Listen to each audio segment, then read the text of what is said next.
On démarre? Allez, on démarre. Bon, on est très content, en tout cas, pour recevoir aujourd'hui, enfin, tous les deux. Ça fait longtemps qu'on voulait organiser ce débat, cette rencontre. Et puis, en fait, on s'est pris un peu au dernier moment et il a accepté au pied levé, ce qui est quand même. Mais au nom de la MHP, on est vraiment ravis que vous soyez là. Et alors, on a commencé une série de ce qu'on appelait des battles l'année dernière. Mais évidemment, on sait que vous êtes d'accord sur plein de points et tout, mais je trouve que c'est quand même intéressant de rappeler de la musculation. Et vous ne serez pas obligé de. Il n'y a pas de gants, donc voilà, ça restera. Il a reçu 2 revues et moi une seule. Comment? Il a reçu 2 revues et moi une seule. Ah, voilà, je sais comme. Après, de nos jours, on peut se battre à travers des robots humanoïdes qui ont des gants de boxe. Oui. Ouais, bah, tu as ça. Alors. En tout cas, alors, Grégory Vamaniugo, pour ceux qui ne connaissent pas, ils connaissent parce que c'est un des piliers du PEPR à robotique organique, ingénieur au CEA, et si je ne me trompe pas, tu es directeur adjoint de liste. Non, il faut surtout pas les dire parce que la hiérarchie va l'entendre. Ouais, non.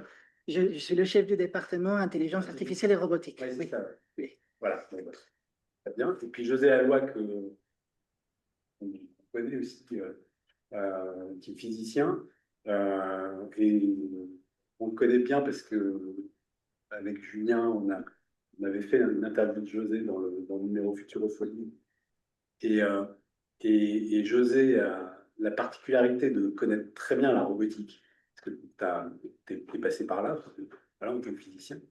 Et puis aujourd'hui, au laboratoire interdisciplinaire des énergies de l'eau, tout à fait. Tu as fondé, enfin. Oui, un des premiers engagés. Sur des questions de prospective et puis d'anthropocène, et qui nous intéresse beaucoup. Ça nous tient à cœur d'avoir ce débat. Ça fait longtemps qu'on réfléchit à la manière de débattre sur les questions d'anthropocène à l'intérieur du PEPR et que véritablement on ait cette réflexion autour des enjeux que pose la robotique, enfin, comment on se situe par rapport aux enjeux climatiques. Et José publie un article dans un numéro qui est porté par Julien et Geoffrey qui s'intitule Les robots, une espèce en voie de disparition, point d'interrogation, et qui est un article remarquable justement pour poser un peu les choses et avoir un débat. Donc c'est un article qu'on a bien lu, je pense, certains d'entre nous. Et puis j'imagine Grégory aussi. Oui. Ça serait l'occasion vraiment de. Ce qui est fou, c'est que j'ai encore accepté de venir ici pour l'avoir lu. Puisque j'étais d'accord avec tout ce qu'il disait. Donc, ouais. Mais bon, il va falloir quand même, je pense, élaborer un peu. Parce que voilà, sur quoi est-ce que tu es d'accord? Ça sera intéressant de discuter de tout ça.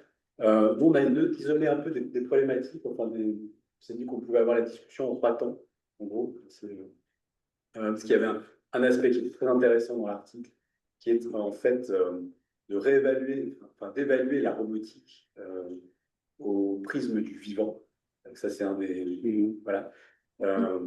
Qu'est-ce qui se passe quand on adopte le point de vue du vivant et des enjeux terrestres, enfin, voilà, et des enjeux climatiques sur les questions technologiques. Donc ça, c'est une vraie question et je pense qu'on pourra commencer là-dessus et voilà, avoir un débat sur cette question.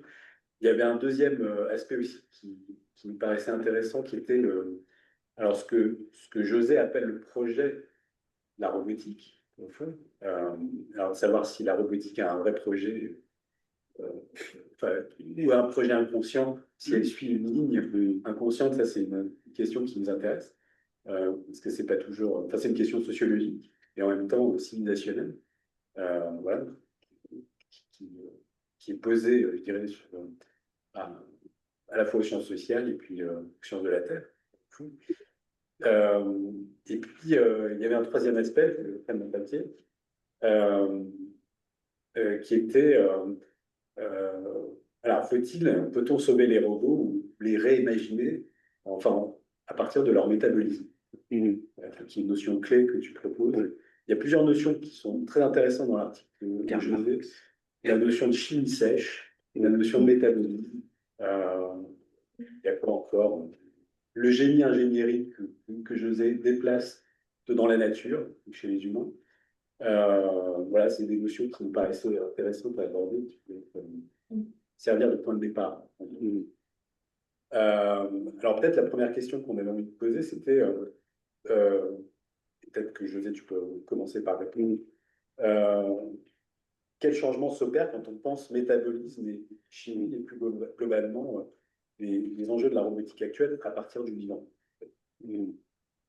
Alors, moi, je suis parti, alors, juste une anecdote, ce qui est très rigolo dans la robotique exotique que j'ai faite, c'est que j'avais pendant des années devant moi à la fois des animaux et des robots qui étaient supposés collaborer entre eux. Donc j'avais à la fois une expérience de biologie et une expérience de robotique, puis on essayait de faire la jonction. Et ça a dû me travailler dans mon inconscient au moment où je me suis reposé la question de l'Anthropocène, en fait. La question de l'Anthropocène, c'est la géophysique de la planète qui s'invite dans la discussion des sociétés humaines de manière inévitable, en fait. Et donc, la question qui se pose, c'est comment on va faire pour prendre en compte cette géophysique qui devient un acteur majeur, et géophysique qui est modifiée par l'activité d'une partie de l'humanité qui est devenue une force tellurique. Alors, la notion de métabolisme, c'est une des notions centrales. Je couple ça avec la notion de système technique, avec l'anthropologie des techniques aussi, pour avoir une vision transversale de c'est quoi la technique dans la tradition en anthropologie, le roi Gourand, Simondon, etc., pour ne pas rester cantonné dans l'aspect technique, matière, énergie, physique du problème, ingénierie du problème, parce que ce n'est pas la seule question, évidemment. Et le métabolisme, je ne l'ai pas inventé, c'est-à-dire ça se passe au 19e siècle. On a d'un côté, on va dire, juste von Liebig, qui en tant que chimiste, propose le métabolisme des plantes et des animaux dans un cadre d'agriculture. Idée qui va être reprise par Karl Marx, qui va transformer ça en métabolisme industriel. Et dès le 19e siècle, on a à la fois une conception métabolique des organismes vivants et une conception métabolique de l'industrie qui est jusqu'à nos jours. Et donc c'est pour ça que je pars de là. Alors pourquoi la référence permanente au vivant? Parce que d'abord, les sociétés humaines, c'est une question de vivant. Les sociétés humaines font partie du vivant, donc c'est une question fondamentale du vivant. Les questions environnementales sont des questions du vivant. Et puis, je m'intéresse donc à la question de la soutenabilité des technologies, c'est-à-dire combien de temps on peut faire durer les techniques qui existent. Et les plus merveilleuses techniques qui existent, ce sont celles du vivant. Et elles ont 3-4 milliards d'années. C'est la même chimie depuis 3-4 milliards d'années. Si je prends rien que la photosynthèse, qui est une technique de conversion de la lumière en liaison covalente, c'est-à-dire pour faire de la chimie, dont l'humanité dépend complètement, évidemment, eh bien ça, je peux vous la faire à 2,5 milliards d'années. Et c'est fondamentalement la même chose que va faire l'évolution biologique, c'est améliorer les choses. On va avoir des nouvelles plantes qui vont, etc. Mais on a essentiellement quelque chose qui dure quand même depuis 2 milliards d'années. Chapeau. Alors, ce que nous, on fait va durer, alors on peut discuter parce que ce ne sont pas des prédictions, mais des estimations. Les techniques inventées qui héritent de la révolution industrielle, si on les garde 2-3 siècles, c'est magnifique. Donc, c'est comme ça que part la réflexion. Et donc, on a besoin d'une vision système-terre, c'est-à-dire on prend l'ensemble de la géophysique, de la biogéophysique de la planète comme acteur principal. On regarde la connexion des sociétés humaines, de tous les artefacts que les sociétés produisent, en fonction de ce métabolisme final, qui est celui de la Terre, en fait. Alors, le métabolisme a continué à évoluer, l'idée de métabolisme a continué à évoluer au cours du XXe siècle. On est passé au métabolisme cellulaire, en plus de la physiologie qu'il y avait déjà avant. On s'est rendu compte que c'était une chimie unique, il y a une unicité du vivant. Puis on s'est rendu compte qu'il y a un métabolisme des écosystèmes. Et in fine, on se rend compte qu'il y a un métabolisme terrestre, en fait. On pourrait définir une sorte de physiologie de la Terre. Et la question qui se pose à ce moment-là, que je pose à Grégoire, c'est quelle est donc la place des robots dans ce micmac? Il faut que je réponde maintenant. Non. Oui, c'est le micmac.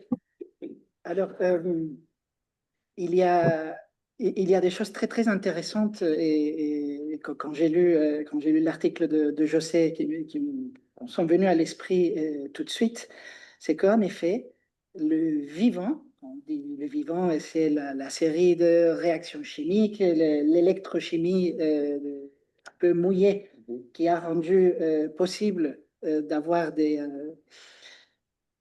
organismes, bon, je ne vais pas l'appeler des objets, mais des êtres qui luttent contre l'entropie, qui...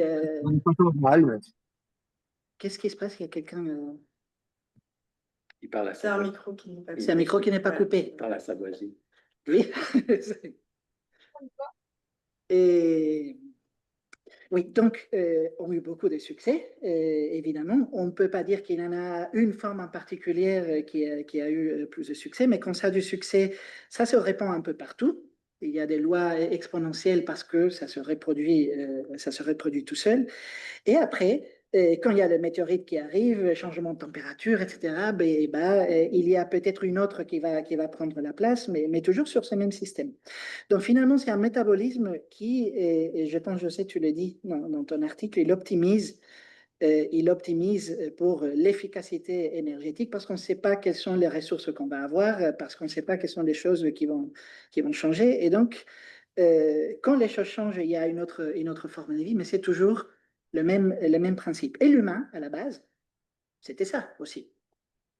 Et ce qui est intéressant, et donc on a des débats aussi avec d'autres copains, c'est est-ce que les organismes, est-ce que c'est cette couche vivante qu'il y a sur la Terre, elle est en train de devenir plus complexe ou pas? Donc, quelle partie de la biomasse aujourd'hui, elle appartient ou elle est constituée d'éléphants, d'humains, d'organismes plus complexes et quelle partie est constituée de bactéries. Et donc, une fois qu'on aura fini de faire toutes les bêtises qu'on est en train de faire et qu'il n'y aura plus d'humains, j'ai pas de doute qu'on pourra revenir aux bactéries et redémarrer le processus. Mais ce qui est curieux avec l'humain, qui se reproduit aussi de façon exponentielle, et là encore, c'est ce que José vient de dire, c'est qu'on fait des artefacts. On a toujours fait des artefacts, et très rapidement, on a commencé à faire des artefacts des choses physiques, qui contenaient des connaissances qu'on pouvait se passer entre nous. Et donc, on pouvait faire des artefacts de plus en plus complexes, de plus en plus de connaissances. Et à un moment donné, donc on voit la révolution industrielle, à un moment donné, on commence à faire des artefacts dématérialisés. Et donc, on a cette accélération exponentielle, pas de la forme de vie en soi, mais de ce que cette forme de vie est capable de faire. Donc d'abord, on a asservi le vivant. On mange encore des champignons et des choses qu'on a besoin, mais les bêtes est plus grande. Et après, après, on a commencé à servir les roches, le minérail, donc tout le reste. Et donc, on s'est servi de cette autre matière qui n'était pas vivante. Et les robots, aujourd'hui, ça fait partie de cette matière qui n'est pas vivante. Après, on va voir si ça va rester le cas. Qu'on a servi pour faire quoi? Donc, autrefois, j'avais l'idée que c'était parce qu'on était fainéants et c'était de faire le moins en moins, de moins en moins possible. Mais ça, c'est important. Parce que le faire quoi? On est en train de parler d'une intention, alors que, on parlera du projet de robotique, l'ADN n'a pas d'intention, c'est juste survivre. Donc, est-ce que l'humain est en train de faire des robots juste pour survivre? Non, je pense pas. C'est pas juste pour survivre. Alors, c'est là où j'amène un point de vue qui est peut-être biaisé, qui va biaiser le débat et qui est un peu le point de vue humaniste. Pourquoi est-ce qu'on développe des technologies? Et mon maître de thèse, très, très, très sage autrefois, me disait que la technologie, elle était là pour qu'on puisse vivre plus d'expériences en tant qu'être. Ça veut dire vivre plus longtemps, voyager plus loin, et là, on commence à faire tous ces objets. Mais donc, par définition, tous ces êtres vivants, ils sont plus efficaces énergétiquement. Et quand on regarde l'efficacité de calcul de l'humain, on était dans des milliards de fois de plus que les clusters de calcul. Quand on regarde l'efficacité de locomotion, donc les watts par kilo, le biologique, il est encore largement supérieur. Quand on regarde combien d'énergie il faut pour les capteurs, là encore, le biologique est largement supérieur. Mais quand on regarde les quantités absolues de ce qu'on peut faire, et ben avec la matière morte quelque part, plus dense, avec des liens atomiques plus solides, on peut faire des choses qui sont plus solides, on peut avoir développé plus de vitesse, plus d'énergie. C'est pour ça qu'on s'est doté de ça. Et la robotique qu'on avait fait jusque-là, ça allait dans ce sens-là. On va faire des choses que l'humain ne peut pas faire. On va faire des choses plus précises, on a des choses plus robustes, plus rapides, et donc on était dans cette optique-là. La robotique d'aujourd'hui, quand on commence à fantasmer sur la robotique humanoïde, on essaie de répliquer ce qu'on est nous, et c'est là où pour moi les questions se posent vraiment vers où est-ce qu'on va. Je vais m'arrêter là parce que sinon je ne vais plus avoir des choses à dire plus tard. Mais c'est... Tu es d'accord avec le diagnostic global posé par José à ce niveau-là, enfin, je me base sur le... Oui, donc... si on adopte le point de vue du vivant... Le vivant, oui, tout à fait. Le vivant, c'est un métabolisme qui peut tout à fait être exponentiel et partir en vrille, et il est capable derrière, parce que les ressources vont disparaître, il est capable de se auto-moduler. Quand on fait de l'extraction de la chimie sèche, on fait ce qu'on est en train de faire, ce n'est pas le cas. Par contre, et là je pose aussi le pion, on n'est pas du tout à un stade où on peut imaginer que ces robots vont commencer à se reproduire tout seuls avec du minéral, avec des terres rares, avec de lithium sans nous, et que ça va partir en exponentiel. Ils ont besoin de notre bêtise pour dépouiller la Terre. Pour l'instant. Voilà.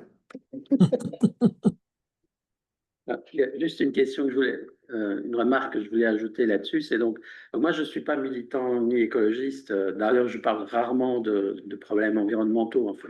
Donc le climat, la biodiversité, toutes les pollutions, ce n'est pas central dans mon raisonnement.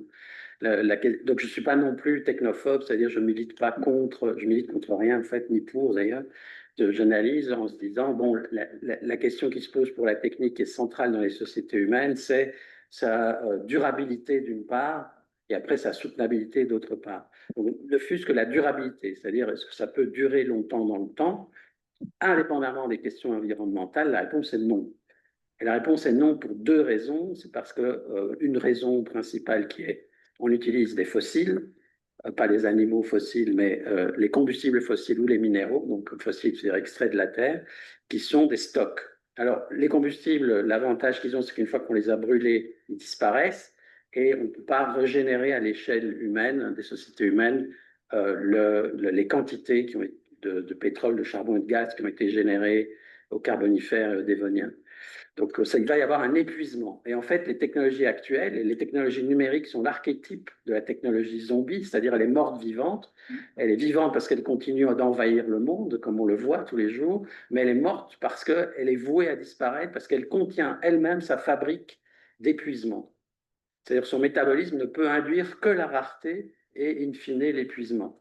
Ça, c'est dans un scénario où on regarde, j'aimerais bien maintenir le monde tel qu'il est actuellement, aussi longtemps que possible, parce qu'il n'y a pas que des choses horribles fournies par la technique, évidemment. Hein, pas la question n'est pas de faire un procès de la technique, puisque évidemment on est très content si on va dans un hôpital, on est super content qu'il y ait des techniques qui fonctionnent. Donc il y a des tas de choses positives. Et la question qui se pose, c'est je veux les faire durer le plus longtemps. Donc je veux avoir des robots au siècle suivant, au 22e siècle. Je veux avoir de l'IA supposément utile. Après, on peut discuter si c'est utile ou pas, mais c'est un autre débat. Mais au 22e siècle, la réponse actuelle est non. Pas dans la phase qu'on appelle la grande accélération. L'article de Stéphane, la grande accélération, où toutes les variables sont exponentielles. Donc, dans un monde fini, ça, la physique va dire, ben, à un moment, ça sature. Et donc, moi, ce qui m'inquiète, c'est déjà le titre c'est pour ça qu'il y a le titre de l'article, c'est quand on a une espèce en voie de disparition, on est inquiet. On se pose des questions écologiques sur qu'est-ce qui va se passer avec cette disparition d'espèces. Donc, quand le robot est une espèce où l'IA, c'est à peu près la même chose, hein, est une espèce en voie de disparition, ben, c'est inquiétant. Parce qu'on est occupé à transformer nos sociétés de manière radicale en introduisant, les robots sont déjà introduits, on en trouve dans toutes les usines, on est en train d'injecter cette nouvelle intelligence artificielle générative qui va bouleverser de manière profonde nos sociétés. Et puis, on doit faire le deuil de leur disparition. Donc, à un moment, ça va disparaître, ça va se terminer, ou ça va commencer à tomber en ruine, comme dit Alexandre Monin dans son livre, son dernier livre. Donc, on va devoir vivre dans les ruines des technologies qu'on a fabriquées et dans la disparition. Et ça, c'est inquiétant, en fait, parce que nos sociétés, c'est comme les combustibles fossiles, on acquiert une addiction aux combustibles fossiles, et puis on a le sevrage. Alors moi, je n'ai jamais fait de sevrage, malheureusement. Contrairement à ce qu'on pense, je ne suis pas camé tout le temps. Et donc, je n'ai pas dû faire de sevrage, mais c'est une étape médicale qui est assez pénible. Et donc, on va devoir faire le sevrage de la disparition des robots et de l'IA, puisque je n'ai aucun doute qu'elles vont envahir les sociétés humaines. Pourquoi je n'ai aucun doute? C'est la partie anthropologie des techniques, modèles socio-économiques, etc., qui fait que je vois les boucles de rétroaction qui font que ce système-là est robuste et que le projet est émergent. Tu posais la question, est-ce que la robotique est un projet? Ben, c'est un projet émergent d'un système socio-économique avec une cosmologie particulière, en fait, qui est inévitable dans le sens où il y a suffisamment de boucles de rétroaction positives pour faire en sorte que c'est extrêmement difficile d'aller à l'encontre de ça, dans les sociétés occidentales en tout cas. Oui, c'est occidentalo-centré, hein, mon machin. Enfin, j'ai pensé, en lisant ton texte, à un vieux texte de Samuel Butler, donc c'est Erewhon. Oui, Imagine, j'ai été voir. libre des machines, Merci. qui est probablement une des critiques de la société des machines les plus, enfin, les plus puissantes qui ait jamais été écrite, et qui est extrêmement visionnaire, où en fait, il se projette dans... Alors là, le vivant est très mobilisé dans sa critique, parce que pour lui, c'est le critère avec lequel il faut juger les machines de son époque, qui sont des locomotives et tout. Alors, pour lui, c'est des êtres vivants en constitution, qui se nourrissent de charbon. Et alors, il a des espèces de fulgurances. Mais en fait, elles vivent, elles sont complètement dépendantes de nous, et que pour exister. Elles se reproduisent par notre intermédiaire, c'est-à-dire qu'il introduit l'humain dans la boucle pour montrer qu'en fait, s'il y a, je dirais, des critères qu'on applique aux vivants qui marcheraient dans le domaine des machines, c'est en incluant l'humain dans la boucle. C'est comme ça qu'elles deviennent, que les machines deviennent vivantes. Et il a écrit des lettres à Darwin, à qui il reprochait de ne pas avoir inclus les machines dans l'histoire naturelle.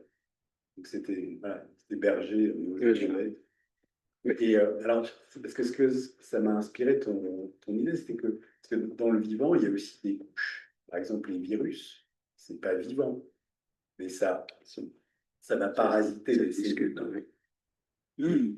Ça va habiter des cellules et se reproduire comme ça. Il y a quand même toute une couche dans le vivant qui est inerte, enfin qui est morte, disons, mais qui, enfin plus ou moins. Alors, je sais pas, voilà. Non. Est-ce qu'on n'en est pas là plutôt dans cette espèce de zone où on est dans cette phase d'une symbiose? Symbiose, hein, ouais. Où les choses sont beaucoup plus compliquées à évaluer que simplement, enfin, avec un espèce de chibolette où il y aurait le vivant d'un côté et la matière morte de l'autre. Non, là, là, j'extrapole. On n'a pas toute on a la nuit, pas devant ça. J'extrapole. En fait, moi, l'idée de métabolisme, comme je disais, on arrive à un métabolisme terrestre.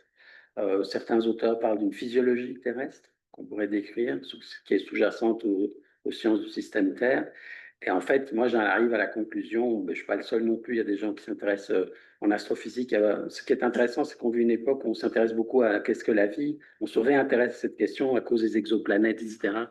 Et donc, les questions de la physico-chimie des planètes qui pourraient abriter ou pas la vie. Moi, je vais au-delà de ça. Je dis, je ne suis pas le seul, encore une fois. La vie est une propriété planétaire. Et ce sont les planètes qui sont vivantes. C'est un des passages, un détour par le paradoxe de Fermi. C'est ça qui est important. En fait, les virus font partie du vivant de la même manière que le champ électromagnétique fait partie du vivant, en fait. C'est-à-dire, si on retire le champ électromagnétique terrestre, ben on n'a pas la même planète. On a quelque chose qui ressemble plus à Mars. À ce moment-là, on se fait griller par le vent solaire. Et donc, on n'a pas la même vie. On serait cavernicole. On vivrait que la nuit, par exemple, ou des grottes. On aurait des carapaces. Voilà, ou avec des carapaces, etc. Mais donc on voit que les ingrédients abiotiques ont un tel rôle important dans le fait d'avoir cette planète vivante qu'est la Terre, que c'est très difficile justement de couper. Et c'est pour ça je ne connais pas de physicien qui croit plus d'une femtoseconde qu'on peut aller habiter sur Mars. Ça n'a aucun sens. C'est ce que je dis, on ne peut pas transposer la Terre sur Mars. Bon, la Terre est plus grande, ça c'est un détail, mais ça ne marche pas. Ça ne marche pas parce que la géophysique de Mars n'est pas une géophysique qui permet le vivant tel qu'on le connaît sur Terre, et donc c'est illusoire. C'est pas moi qui le dis, hein, vous demandez à même Rocard. Ouais, tout à fait. C'est indépendant par ailleurs du fait de le terraformer. Donc terraformer, il faut juste 3-4 milliards de pensions. Et par contre, ce qui est intéressant, c'est que parmi les personnes qui croient le plus, ou qui disent croire le plus à ça, c'est les mêmes personnes qui sont en train de pousser vers une robotique qui se répand de plus en plus. Et les deux projets sont liés. Parce qu'on peut, si on regarde la symbiose, tu parlais, Emmanuel, ok, on arrive à faire avec les robots qui ne sont pas vivants une symbiose. Il y a des choses dont je suis très fier dans notre laboratoire au CEA. Ça a été l'exosquelette pour faire marcher des patients tétraplégiques. Ça, ce n'est pas quelque chose qui peut se reproduire indépendamment de la personne. C'est quelque chose qui, tant qu'il y a une personne qui en a besoin, tu peux en faire un. Tu peux utiliser un peu de matière et l'aider. Mais si demain il y avait la moitié des personnes dans le monde, logiquement il y aurait la moitié d'exosquelettes qui serait nécessaire, alors que c'est pas exponentiel. Par contre, je ne me souviens plus du chiffre, mais c'était 10 milliards de robots, 10 milliards de robots humanoïdes d'ici 2045. J'ai fait les calculs par ailleurs, on en a parlé un petit peu avant. C'était 6 fois. Attends, il faut que je regarde le chiffre parce que c'est très rigolo les chiffres. Le chiffre, c'était 6 fois. Là, l'énergie nécessaire, c'était 6 fois plus d'électricité que ce qui produit la France et aussi 10 fois la puissance électrique de la France pour les faire tourner et 6 fois la production mondiale de lithium pour les batteries. Donc, on voit déjà que par rapport à ce rêve 2045, c'est même pas le siècle prochain, ça fait aucun sens. Donc après, on parlera de pourquoi on fait le PEPR robotique organique. Il y a des robots partout, mais donc ça, les limites, et donc on ne va pas les atteindre le siècle prochain, mais ce projet, dans les mêmes projets de la même personne là dont on parle, il y a le fait de coloniser d'autres planètes, et le fait de pouvoir continuer à extraire du minéral là où il n'y en aura plus sur Terre, et donc on ne va pas envoyer les personnes, donc on va envoyer ces robots. Donc ça fait partie de la volonté de continuer un paradigme exponentiel au-delà de la Terre. Et après, on croit ou on ne croit pas. J'y crois pas une seconde, mais ça c'est. Mais on peut comprendre. Après, on revient à l'anthropologie technique. Pourquoi cet imaginaire prend le dessus, etc. et s'impose. C'est une des tumeurs du système socio-économique actuel. Et moi, tu parles du spatial justement. Ce qui me frappe dans le spatial, c'est que c'est quand même un secteur où la densité d'ingénieurs et de scientifiques au mètre carré est très élevée et où la densité d'ineptie et de conneries est encore plus élevée. Et c'est toujours dans l'idée start-up, en fait. Je vais mettre les data centers en orbite. Ah oui, tout à fait. Mais on peut faire un calcul avec un étudiant de première année en physique, on va lui démontrer que c'est idiot. Et donc là, ça c'est de la partie plutôt sciences sociales. Pourquoi on arrive à de telles absurdités? Parce que derrière les combustibles, enfin, qu'apportent les combustibles fossiles aux sociétés humaines? C'est une puissance infinie, enfin illimitée. Infinie, c'est métaphorique, puisqu'évidemment elle est finie, mais une puissance illimitée. C'est-à-dire du néolithique jusqu'au XVIIIe siècle, à la fin du XVIIIe, on vit sous la contrainte solaire. Et donc le métal est précieux, le verre est précieux, etc., etc. Et les combustibles fossiles nous donnent l'illusion de nous libérer de la contrainte solaire. Et à ce moment-là, on a une puissance quasi infinie. On peut fabriquer des usines qui fonctionnent en gigawatts. On peut produire de la tonne d'acier à l'heure. Donc des choses extraordinaires. Et donc cette puissance physique libérée grâce aux combustibles fossiles, dont la seule contrainte, c'est le génie des ingénieurs la vitesse d'injection du combustible dans le brûleur, et ça, les ingénieurs sont brillants, ils font ça très bien. Et donc, cette puissance physique se convertit en puissance militaire et économique. Et donc, si la France n'avait pas fait le charbon, ben, on serait citoyen britannique et on parlerait anglais pour le moment. Donc, la robotique est une extension, et l'intelligence artificielle, toutes ces techniques sont une extension de cette, cette forme d'hubris, où c'est ce que disait Ellul, où on se rend compte que cette technique devient quasi autonome. C'est pour ça qu'on dit, je parle dans l'article, comme si les robots avaient une intention. En fait, le système robotique, il a une intention. Il a une intention qui est émergente du système socio-économique et de l'imaginaire associé. Et donc, c'est quasi inévitable de faire des robots. On voit bien que aucun politique ne va dire on va interdire l'IA comme dans Dune. Je regarde. On va interdire les machines intelligentes. La djihad butlérienne. Voilà, exactement. On va interdire. Il n'y a personne qui dit ça, c'est extraordinaire. Je parle en tout cas les pays occidentaux, parce que les autres, je ne les connais pas très bien, mais même la Chine ne dit pas ça. Donc, il y a quelque chose de diabolique dans la technologie, plutôt dans le système socio-technique dans lequel on est, en fait. Et ce qui est intéressant, c'est que le problème que j'ai avec ça, c'est encore une fois, c'est que si on est déçu par la politique, ou par les dictateurs, si on aime bien les dictateurs, mais il n'y a personne qui répond de manière structurée et raisonnable à cette question de soutenabilité des techniques. Le problème qui va se passer, c'est ça qui m'inquiète, c'est que la physique n'est pas négociable. La physique du problème n'est pas négociable. Et donc la régulation aura lieu. Mais de manière impitoyable, comme dirait Clint Eastwood dans un western. Ce qui est le plus effrayant, c'est qu'il y a peu de possibilités que cette régulation soit consciente par la société humaine pour les mêmes raisons que tu citais, José. Et c'est qu'il y a une boucle techno-économique qui est difficile à arrêter aujourd'hui, qui inclut des façons intrinsèques, c'est pas les robots en tant qu'objets mécatroniques avec de l'énergie qui déploient de la puissance et de l'énergie, mais les données, l'intelligence artificielle, avec tout ce que ça veut dire aussi en termes d'infrastructures physiques pour capturer les données, pour les traiter, pour faire des modèles. Et donc aujourd'hui, le rêve du robot humanoïde à tout faire passe par le rêve des modèles d'intelligence artificielle suffisamment performants, robustes, et donc on parle encore beaucoup de la taille qu'ils vont avoir. Donc il faut que ça grossisse plus, il faut qu'il y ait encore plus de données, il faut qu'il y ait encore plus de capture des données du réel pour que finalement ça puisse se comporter comme une personne. Là, je disais qu'on allait parler un peu d'IA. Là, il y a encore une autre barrière où la physique est implacable. Les modèles qu'on utilise aujourd'hui n'ont pas des propriétés intrinsèques qui leur permettent de faire la même chose qu'un humain. On est en train de parler de la statistique. Et donc, en les déployant, on rajoute de la fragilité à l'écosystème complet. La fragilité, c'est même le robot qui est censé faire quelque chose. Il rencontre un type de oiseau qu'il n'a jamais rencontré, il fait le contraire. Il y a tout qui s'effondre. Donc, on est en train avec tout ça, on est en train de rajouter la complexité au monde qu'on a créé et de le fragiliser en même temps.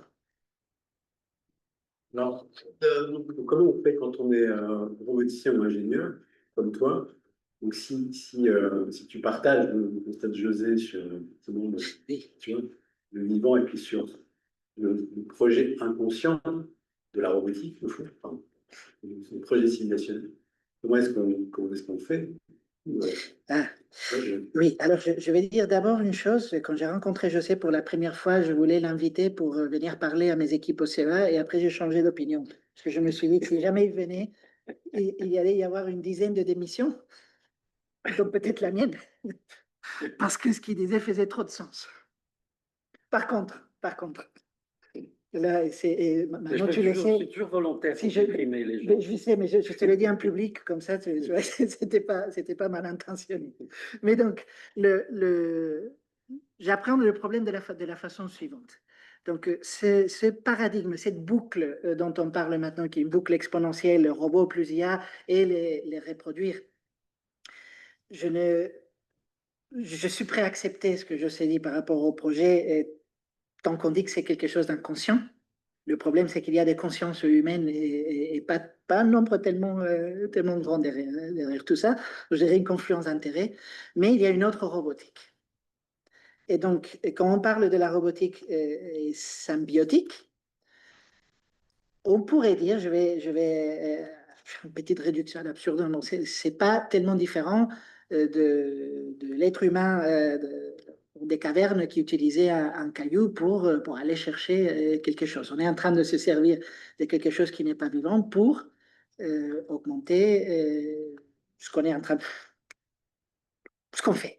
Donc, c'est là où je parlais, avoir plus d'expérience, vivre plus longtemps, parce qu'on va tuer le smilodon qui se jetait sur nous. Eh ben, de la même façon, l'exosquelette qui va venir aider, la prothèse qui va venir aider la personne, pouvoir remplacer des organes par des organes artificiels. Et là, je ne vais pas encore parler, mais je pense qu'on va rentrer dans un instant dans vivant ou mort, parce que ça peut partir très, très vite. Pour moi, ça, c'est une robotique qui est aussi durable ou pas durable que l'être humain en soi. Ce n'est pas une robotique qui a vocation à se démultiplier beaucoup plus que les êtres humains. En termes de masse totale qu'on va extraire, c'est tout bête, mais on ne va pas porter 300 kilos sur nous. Après, si on se fait des exosquelettes qui le permettent, c'est une autre histoire. Mais donc, la robotique pour aider l'humain, c'est sûr. Il y a une autre robotique qui me tient très, très à cœur. Je ne sais pas quelle est la durabilité, la soutenabilité de ça, mais je suis preneur de ton avis à long terme. Et tout ce qui est la robotique environnementale, on parle d'un nombre de robots beaucoup plus réduits, mais qui peuvent nous aider. Et je ne parle pas du tout que de lutter contre la crise climatique, mais qui peut nous aider à améliorer l'environnement qu'on a autour de nous, justement grâce aux propriétés des robots qui peuvent faire plus que les personnes, qui peuvent déployer plus d'énergie, aller plus vite. Donc, je ne parle pas de la durabilité énergétique de 5 ans, je suis preneur de ton avis. J'étais, juste avant de venir au débat, on a un beau projet, j'étais un comité de pilotage pour faire des robots qui réparent des canalisations. Et 70% à moins d'émissions de carbone par rapport au procédé aujourd'hui, on fait des tranchées, et on élimine les fuites alors qu'aujourd'hui on gaspille un tiers de l'eau potable avant que ça n'arrive aux maisons. Donc, et là je me dis, il n'en faut pas tant de robots que ça pour pouvoir avoir un impact positif très grand. Et donc des robots qui sont un nombre beaucoup plus réduit, mais qui ont vocation, ben là, après on parle de Wall-E, c'est vocation à nettoyer la planète par exemple. Je me dis qu'au moins dans les décennies à venir, c'est quelque chose qui fait sens, qui vaut la peine et qui peut aussi bénéficier de l'IA. Quand on a préparé la stratégie AI robotique pour la commission, il y en a certains, je pense même des personnes connectées qui ont participé, on a beaucoup poussé ce concept-là. Et dire, eh ben, si on peut faire de la robotique pour entretenir déjà, pour nettoyer, pour faire ce type d'action, l'impact peut être très positif. Alors pourquoi le PEPR robotique organique? Parce que si on imagine un robot qui irait nettoyer la gare de Lyon aujourd'hui, il n'en faut pas 3000 robots qui se promènent dans la gare, mais il y a des milliers de personnes qui bougent. Aujourd'hui, un robot, tel qu'on les conçoit, tel qu'on les déploie, il est assez inutile. Ou alors il est dangereux. Donc, même pour avoir un nombre réduit de robots, si on veut qu'ils cohabitent avec nous, il faut les reconcevoir, il faut faire quelque chose. Je ne dis pas qu'on a la clé, mais bon, l'État nous a fait confiance. C'est arrivé. Et donc, là, je ne parle pas d'une robotique qui a vocation à encore se reproduire, même si il y a des personnes qui disent, même pour les robots environnementaux, ça serait bien qu'ils se reproduisent tout seuls. Je connais des milliers, des millions de drones qui sillonnent la planète. Donc, c'est très facile de partir à nouveau dans les mêmes paradigmes exponentiels. J'ai une question. Du coup, cette robotique-là, ça veut dire qu'elle est différente aussi en termes de métabolisme?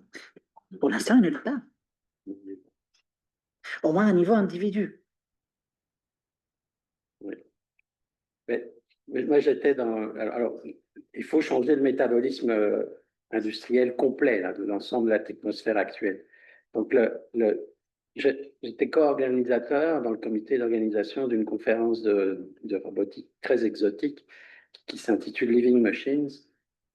Et un jour, dans cette conférence, j'ai dit, mais les gars, il faut prendre le titre de la conférence au sérieux et on doit fabriquer des machines vivantes, mais au sens littéral, pas juste. Et donc, il y a une robotique exotique qui démarre à bas bruit parce que quand ça se déplace d'un centimètre, on peut publier. C'est une robotique qui utilise des systèmes vivants, des tissus vivants, des muscles, des morceaux de muscles généralement d'organismes marins, des aplysies, des choses comme ça. On met le muscle et puis avec le muscle, quand le robot s'est déplacé de 3 cm, c'est champagne, tout le monde est content. Et c'est très intéressant parce que donc les jeunes, d'ailleurs c'est une jeune femme qui a pris cette idée-là vraiment et elle s'est mise à faire de la robotique avec du vivant, à essayer de faire de la robotique avec du vivant. Et puis elle a présenté ses résultats à la conférence l'année suivante et il y a quelqu'un dans la salle qui lui a posé la question en disant, mais moi, vous voulez rire, vous allez déployer ces robots, c'est plutôt aquatique, parce qu'elle était partie sur un animal aquatique. Vous allez déplacer, imaginons qu'on mette ces robots dans l'eau, dans l'écosystème pour faire je ne sais quoi, comme tu dis, éventuellement prendre... Il va se faire manger. Et je dis, bah oui, bah, évidemment qu'il va se faire manger. Et ce qui est intéressant, c'est qu'on en revient à cette incapacité de la technologie moderne à comprendre ce qu'est le vivant. Il y a une anecdote très amusante là-dessus, c'est le bug.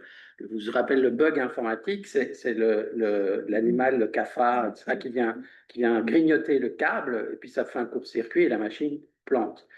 Et en fait, dans l'idée d'écologie, on a voulu changer des isolants des câbles, parce que c'est un polymère, chimie du pétrole, etc., et de revenir à des isolants un peu plus écologiques, plus écolos. Mais du coup, quand ils deviennent plus écologiques, ils sont comestibles à nouveau par les bestioles.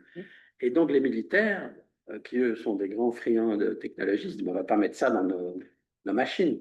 Si les rats viennent bouffer les câbles, ça ne marchera pas. Ça m'arrivait dans ma voiture. Voilà. Et donc on a ce dilemme que quand on va faire des machines vivantes, elles seront vivantes. Et on a déjà fait ça, parce que c'est le néolithique. Et Darwin a parlé de machines vivantes, parce que la moitié du bouquin sur l'origine des espèces, c'est la sélection artificielle. C'est-à-dire les machines vivantes, non pas créées par les humains directement, mais guidées par les humains par sélection sur des années et des années pour en faire une machine intéressante, la vache, le bœuf, le cheval, le blé, le maïs, etc. Ça, c'est des techniques vivantes et la moitié du bouquin est là-dessus. Ce qu'on n'a pas encore compris, c'est que la moitié, la robotique et l'IA et tout ce qui sort du 19e, tout ce qui est combustible fossile dépendant, c'est dissocié de ce truc-là et on va devoir y revenir. Or, si vous voulez refaire travailler des animaux, si vous allez à Maison Alfort, au musée vétérinaire et vous regardez les squelettes des animaux qui travaillaient comme des esclaves, mais pire, ou je ne sais pas si c'est pire, mais c'est la même chose, ils ont des squelettes déformés, etc., à cause des poids qu'ils ont dû tirer, etc. Et de nos jours, notre éthique veut qu'on ne peut plus, on peut plus maltraiter les chevaux et les bœufs de cette manière-là. Et en imaginant, en extrapolant une robotique faite avec des composantes vivantes et faite avec des matériaux biosourcés, c'est-à-dire comestibles, parce que ça c'est mon idée, hein. Le smartphone idéal, c'est celui qu'on peut manger, parce qu'il est recyclé immédiatement, quoi. Donc mon iPhone tombe en panne, je me fais un petit salé à l'iPhone, et le problème est réglé. Donc on retombe sur des questions qu'on a déjà dû traiter, qui sont les questions du vivant, et qui ne font pas partie encore de la partie des technologues, en fait. C'est séparé. Les ingénieurs agronomes connaissent ce genre de problème, mais les autres types d'ingénieurs ou physiciens n'y connaissent rien au vivant, ils ne connaissent pas ce type de problème. Après, il y a la question, pourquoi encore faire de la robotique? Parce que, comme je viens de le dire, il y a un côté, je sais que ça a l'air bizarre de dire ça, mais il y a un côté inévitable, c'est-à-dire c'est le système socio-économique rend ces machines inévitables. Donc, il va falloir gérer l'inévitable. Et gérer l'inévitable, tous les gens qui font du numérique responsable, ils font ce qu'il faut faire, c'est-à-dire augmenter la durabilité des équipements, augmenter la réparabilité des équipements, augmenter le recyclage des équipements et gagner du temps face à l'épuisement interne pour essayer d'inventer autre chose ou pour s'en débarrasser. À un moment, il faudra apprendre, c'est un truc que les ingénieurs ne savent pas faire, c'est apprendre à ne pas faire. Donc là, on est déjà dans le troisième volet, quoi, qui est comment réimaginer le métabolisme des robots. Mais là, en fait, ce que tu dis, c'est qu'il faut quasiment, faut repenser notre concept de machine. Oui. Parce que si on le pense dans le vivant, c'est quand même tout à fait pareil. Et que par rapport à la bio-inspiration, la biocomposition, pas non plus de solution, d'après ce que tu dis. Disons elle apporte toute une série de problèmes qui sont nouveaux et pour lesquels il va falloir y réfléchir. Ça ne va pas être évident. Pour le moment, fabriquer des robots avec les techniques actuelles, c'est une sorte c'est pas péjoratif ce que je vais dire, c'est incrémental par rapport à ce qui existe depuis le transistor en 1946 et le circuit imprimé dans les années 70. Donc c'est incrémental, on est sur des rails, ça fonctionne, ça marche. Et on sait pourquoi ça marche, comment ça marche, et comment réparer éventuellement, etc. etc.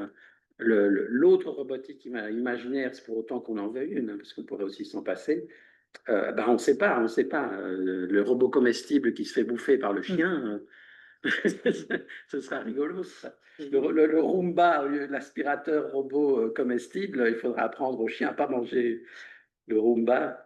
J'ai fait un petit exercice de style, me dire si on pousse le robot humanoïde presque jusqu'au bout, et on s'est dit le problème éthique qu'on peut avoir avec un robot humanoïde, bon, un des problèmes éthiques, c'est celui de l'esclave. Donc si ce n'est plus un robot, mais c'est complètement un être humain, et un être humain qu'on est en train d'asservir, eh ben, on rentre dans l'esclavitude. C'est clair que nous avons un problème avec ça. Alors je me suis dit, en tant que bon scientifique, je vais penser aux zombies. Un zombie, il y a quelqu'un qui meurt, on va dire qu'il était bien costaud, et donc on va lui couper la tête et on va mettre.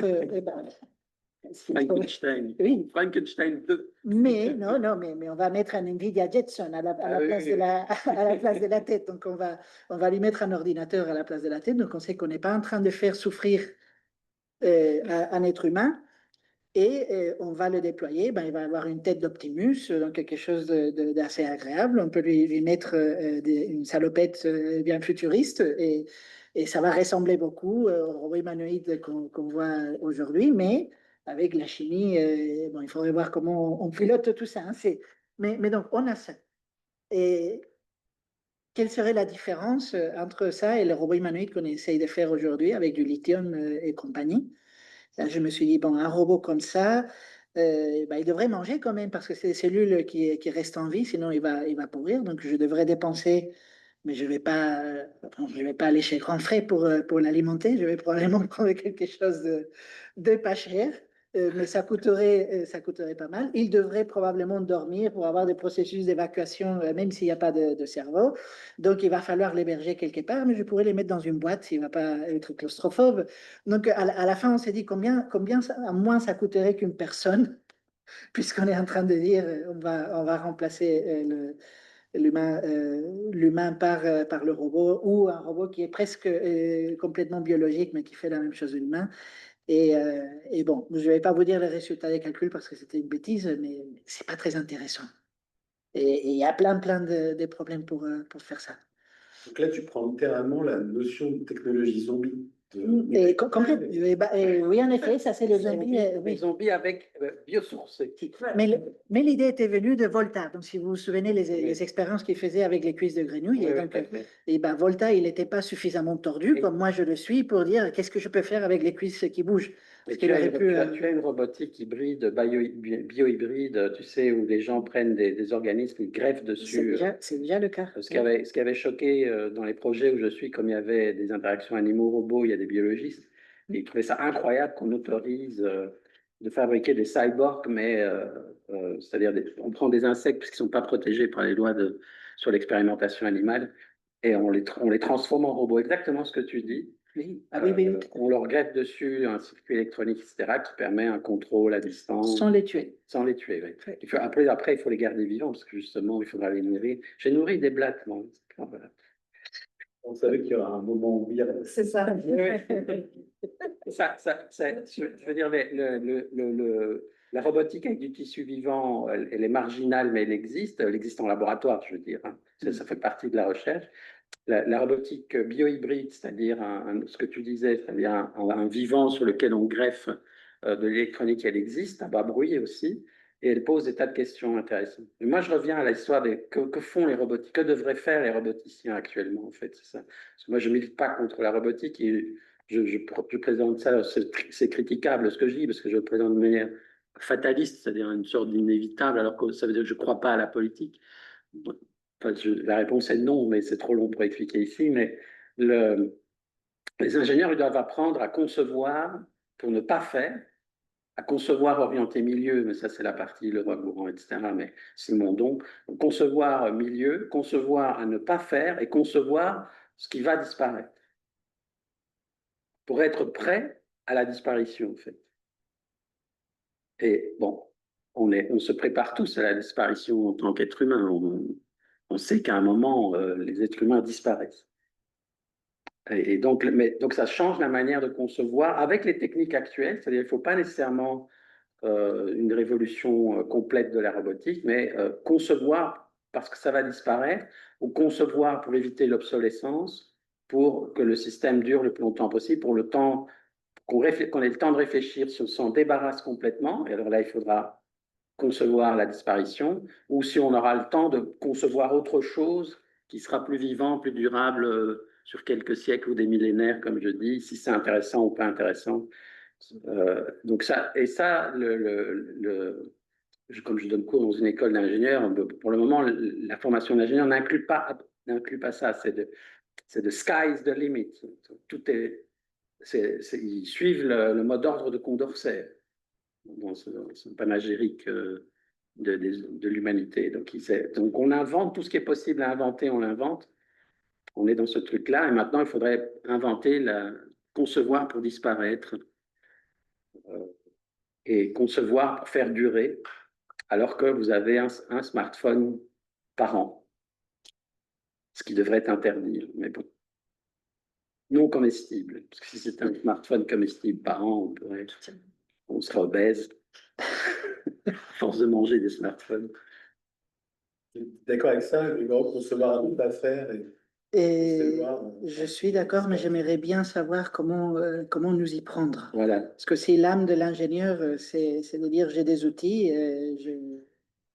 j'imagine quelle machine je vais concevoir pour répondre à un problème qu'on me pose aujourd'hui.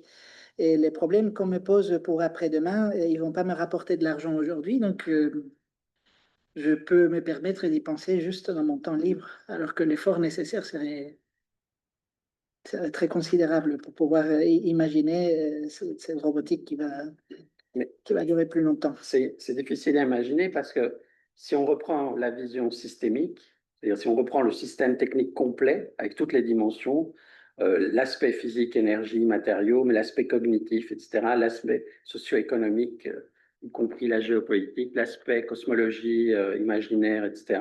Si on reprend ce système-là, moi, ce que je dis, c'est ça qui est zombie. C'est pas le device qui est zombie. Le device est zombie lui aussi, c'est le système technique qui est zombie. C'est-à-dire le modèle socio-économique aussi, il est mort-vivant. L'imaginaire est mort-vivant. C'est ma discussion préférée avec Julien. Il n'y a rien de plus ridicule que la science-fiction qui ne produit que des conneries. En fait, ils sont ancrés. La science-fiction, c'est le présent. Ils essayent d'imaginer des futurs, mais ils sont tellement englués dans un présent qu'ils ne comprennent pas, parce qu'ils n'ont pas lu mon livre que je n'ai pas écrit, que toutes les extrapolations sont nulles et non avenues, sauf quelques romans, toujours les mêmes, de Ursula Le Guin, Dune, etc. Quelques romans de science-fiction où ça part un peu dans une vision plus écologique, etc. Donc on voit bien que l'imaginaire global, il y a bon, bref, l'imaginaire global est aussi zombifié en fait. Et l'archétype du zombie le plus maléfique, c'est évidemment Elon Musk, dont on parle, on souligne. Ça, c'est l'archétype d'un type qui est nourri par la science-fiction des années 50-60, qui se croit être dans le futur, alors que c'est un type qui est profondément dans le passé. Et dans les années 50-60, c'est la reconstruction, c'est la relance après la Seconde Guerre mondiale, parce qu'on a essayé de se suicider, mais on n'y est pas arrivé. Et donc, lui, c'est un type des années 50, quoi. Et donc, il se croit être l'homme du 22e siècle parce qu'il a un imaginaire pourri et des connaissances techniques pourries, puisque un des gros problèmes des ingénieurs aussi, c'est pas, je dis parce que c'est quand on me demande qu'est-ce qu'il faut faire dans les écoles d'ingénieurs, alors le système français est un peu particulier, il est encore plus nul que dans les autres pays, mais ça, c'est une autre histoire. Mais qu'est-ce qu'il faut faire avec les ingénieurs? Ben, la première réponse que je donne à ça, c'est comment voulez-vous que les ingénieurs aient une vision écologique au sens environnemental s'ils connaissent rien aux sciences du vivant? Rien, nada, niente. Donc, ils sont hors sol par définition, puisque dans leur curriculum, ils n'ont pas ça. Donc, à part les ingénieurs agronomes, encore une fois, hein, je parle des ingénieurs plutôt mécaniques, électroniques, etc. Hein, évidemment que les ingénieurs agronomes, ils ont des sciences naturelles.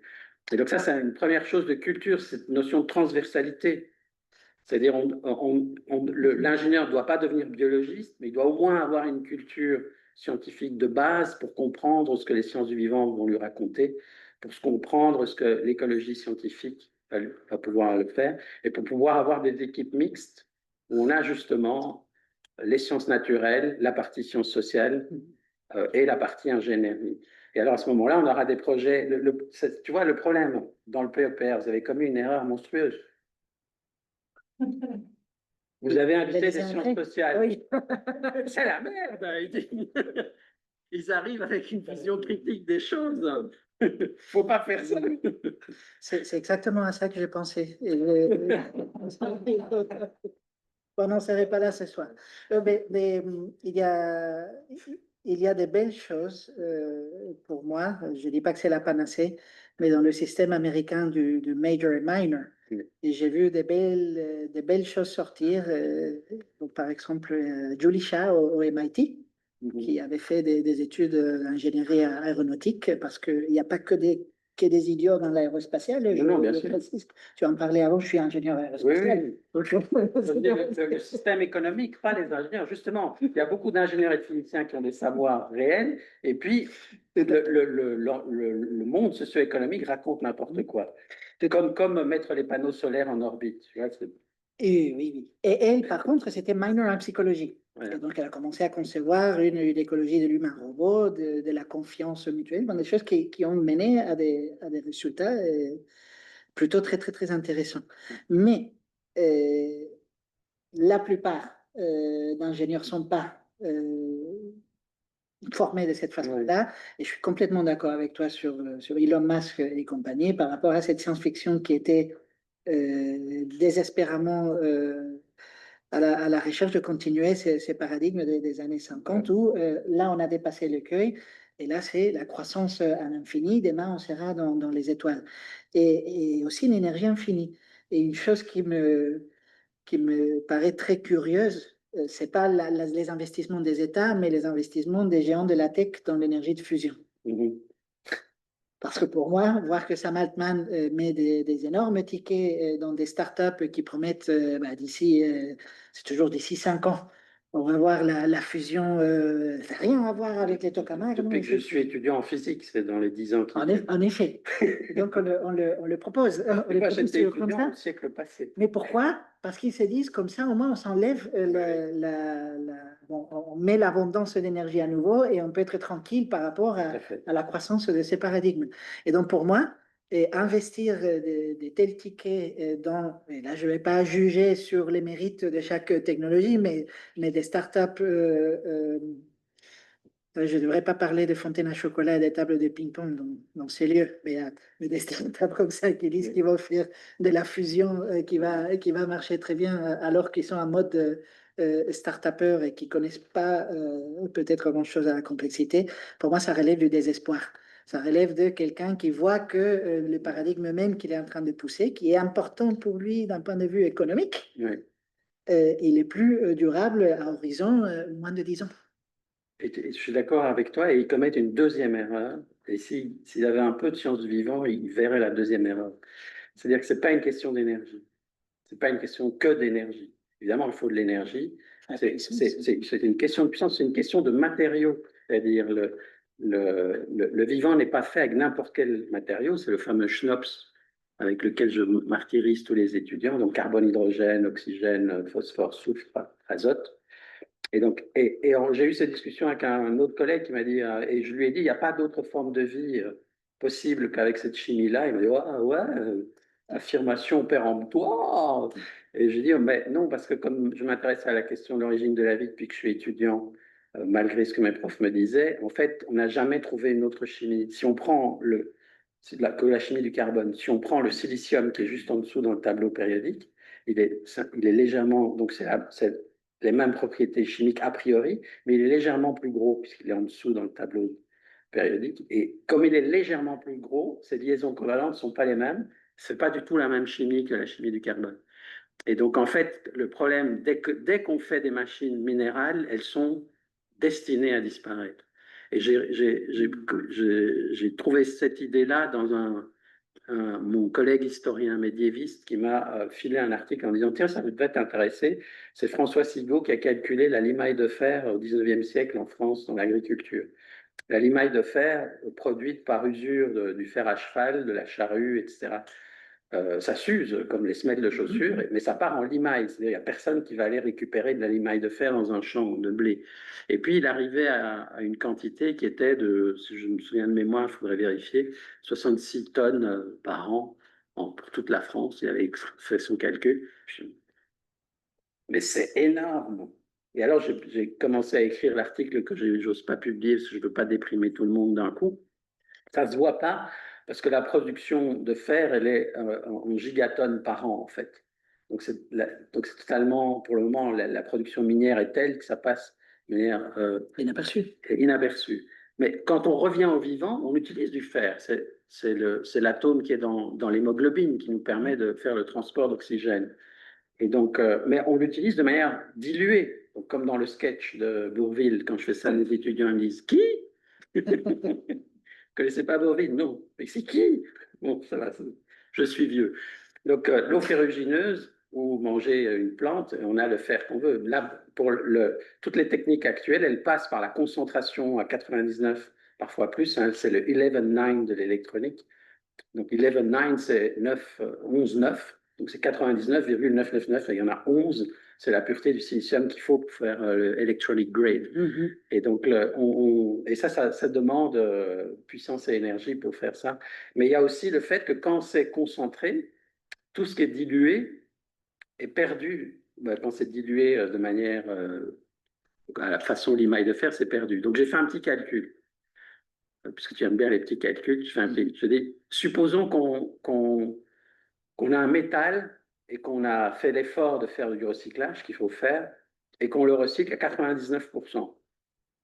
Et qu'on perd donc 1% par an de la matière totale qui n'a pas été recyclée.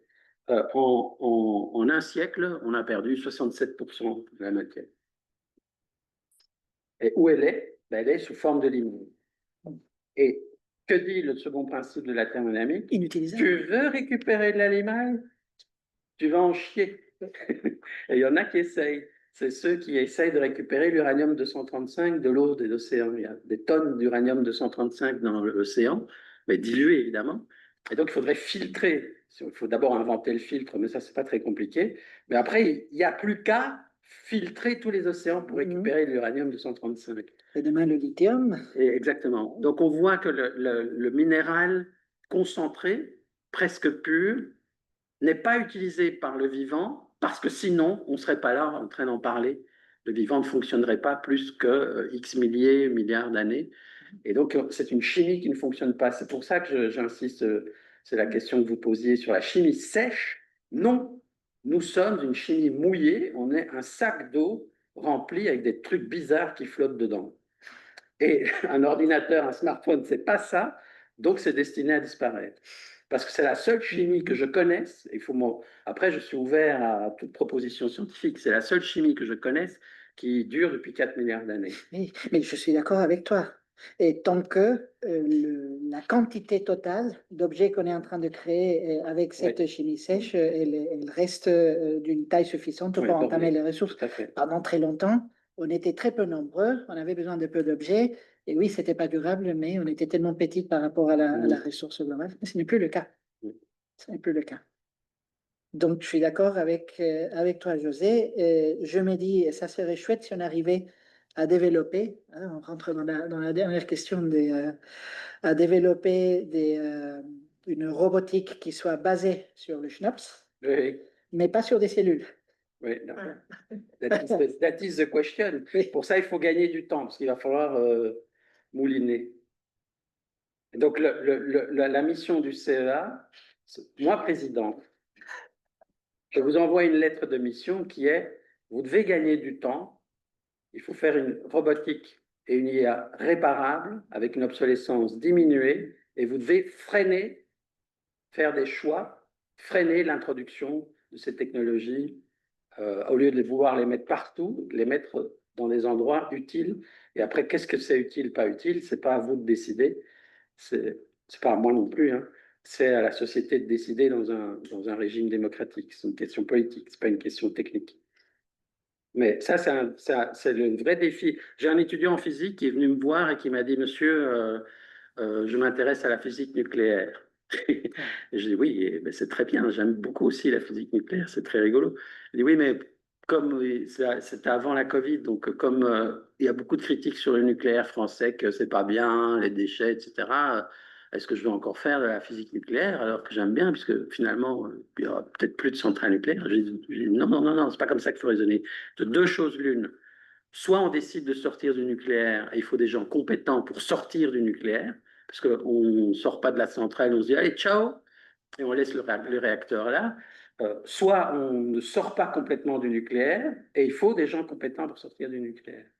Donc en fait, on a besoin d'ingénieurs compétents pour sortir des technologies zombies. Parce que les supprimer, ce serait l'équivalent de couper l'électricité. Et nous savons que si nous coupons l'électricité en France, c'est la barbarie en déant la semaine. On a vu ça en Espagne et au Portugal avec le blackout où ça a duré que 12 heures. Ça n'a pas descendu dans la barbarie. Non, mais parce que ça n'a duré que 12 heures. En effet. Et donc on a besoin, et ça c'est une des missions des ingénieurs, c'est apprendre à ne pas faire, à freiner, à rediriger et à demander qu'on fasse des choix, et parce qu'il y a une sorte c'est encore une critique, hein, tu vas beaucoup m'apprécier presque, le CEA, il est aux ordres du gouvernement. Ah oui, oui. Et donc, on vous demande de faire des conneries et vous les faites brillamment. Et ce n'est pas de votre faute, c'est de la faute que le gouvernement, c'est une bande de crétins avec ceci, qui, eux, croient encore qu'ils n'ont pas encore vu que le système socio-économique qu'ils promeuvent est mort, qu'il est zombifié. Et donc ça, vous devez apprendre à résister au ministre et à lui dire, bon, voilà. Oui, oui, oui. Alors, sans rentrer dans le cas du CEA, parce que j'apprécie quand même mon salaire, sans rentrer dans ce cas, il y a une question qui m'interpelle beaucoup, parce que je suis d'accord. J'étais au musée des arts et métiers avec les enfants l'autre jour, et j'étais tout fier comme un idiot. Je prenais-moi en photo, il y avait un robot de mon laboratoire, bien sûr, qui avait été fait quand j'étais encore en couche. Donc, j'avais rien à voir avec ça, mais c'était un robot qui grimpait dans des échelles, dans des centrales nucléaires pour prendre des photos. J'ai dit, oui, je pourrais dire que ça relève de la comérie par rapport à ce que c'était l'objet en complexité et tout le reste et la fonction. Mais est-ce que les sociétés démocratiques aujourd'hui peuvent décider, et c'est une question que je me pose tous les jours, est-ce qu'ils peuvent décider ce qui est bien pour nous je ne vais pas dire mieux que les sociétés autoritaires. Je pense beaucoup bon, le monde occidental, je ne vais pas dire le monde oriental, mais on va dire le reste. J'ai très peur pour les sociétés démocratiques aujourd'hui. Je sens qu'on est en fin de paradigme civilisationnel par rapport à la société occidentale qui croyait en progrès, justement, qui avait besoin de cet infini et un progrès constant, qui prenait l'individualisme, donc se faire aider pour des robots pour faire toujours plus et plus grand, contre une notion beaucoup plus collective, beaucoup plus circulaire, dans laquelle on peut être assez malheureux individuellement, mais on peut peut-être traiter mieux ces problèmes de limites de durabilité. Et aujourd'hui, je reçois des ordres du gouvernement, en effet, aussi des industriels, très peu de la société.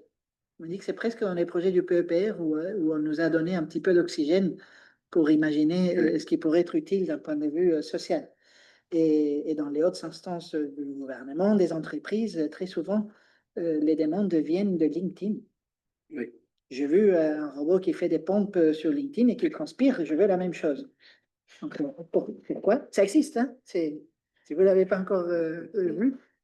Si, la transpiration, c'est évapotranspiration parce que les GPU tournent un peu trop. Oui, il va se refroidir. Oui, en effet.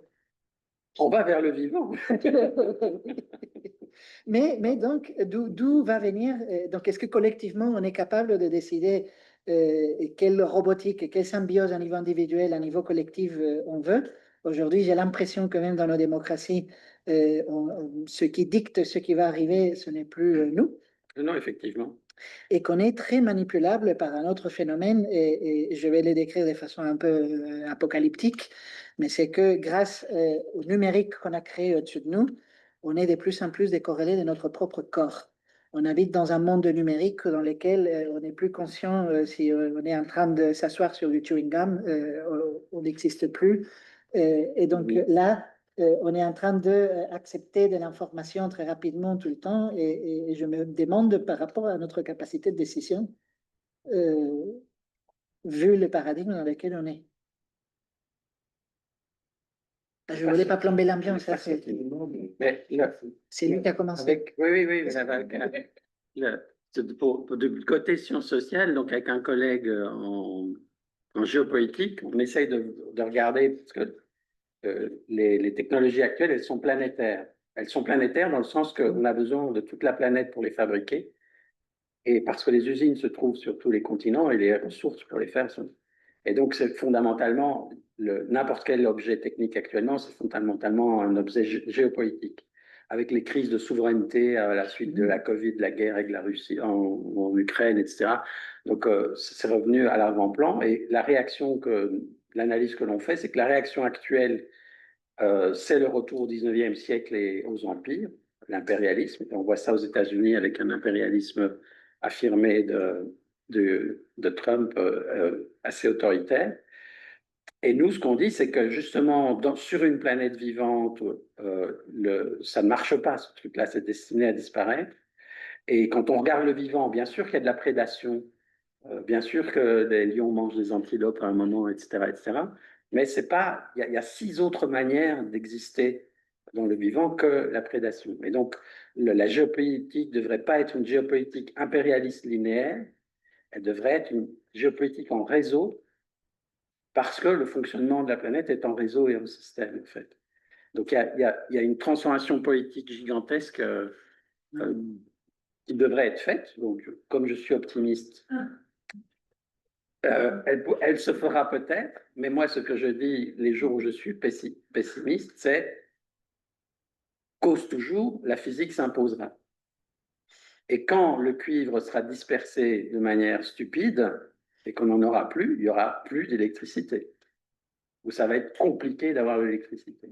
Alors, c'est ce qu'on disait sur le trottoir avant d'entrer, la chute de l'Empire romain n'a jamais duré que 6 ou 7 siècles, et en plus, ça veut dire quoi l'Empire romain? L'Empire romain d'Occident. Donc, on va vers cette... on a le temps de... Alors, il y a ceux qui ont peur de l'effondrement, et puis il y a ceux qui ont peur, comme moi, du pourrissement. Et comme dit Alexandre Bonin, vivre dans les ruines ruinées, les ruines ruinantes, etc. dont sont politisés le renoncement. Donc, ça, c'est toute la partie sciences sociales qui est beaucoup trop séparée de la partie des gens qui font la technologie et de la politique accessoirement. Mais ça, et donc, ça, c'est une deuxième chose que doivent apprendre les scientifiques, pas uniquement les ingénieurs, c'est qu'il existe des sciences sociales. Et ça, et le problème des sciences sociales, c'est qu'ils sont très, très casse-pieds. Ils remettent tout en question tout le temps.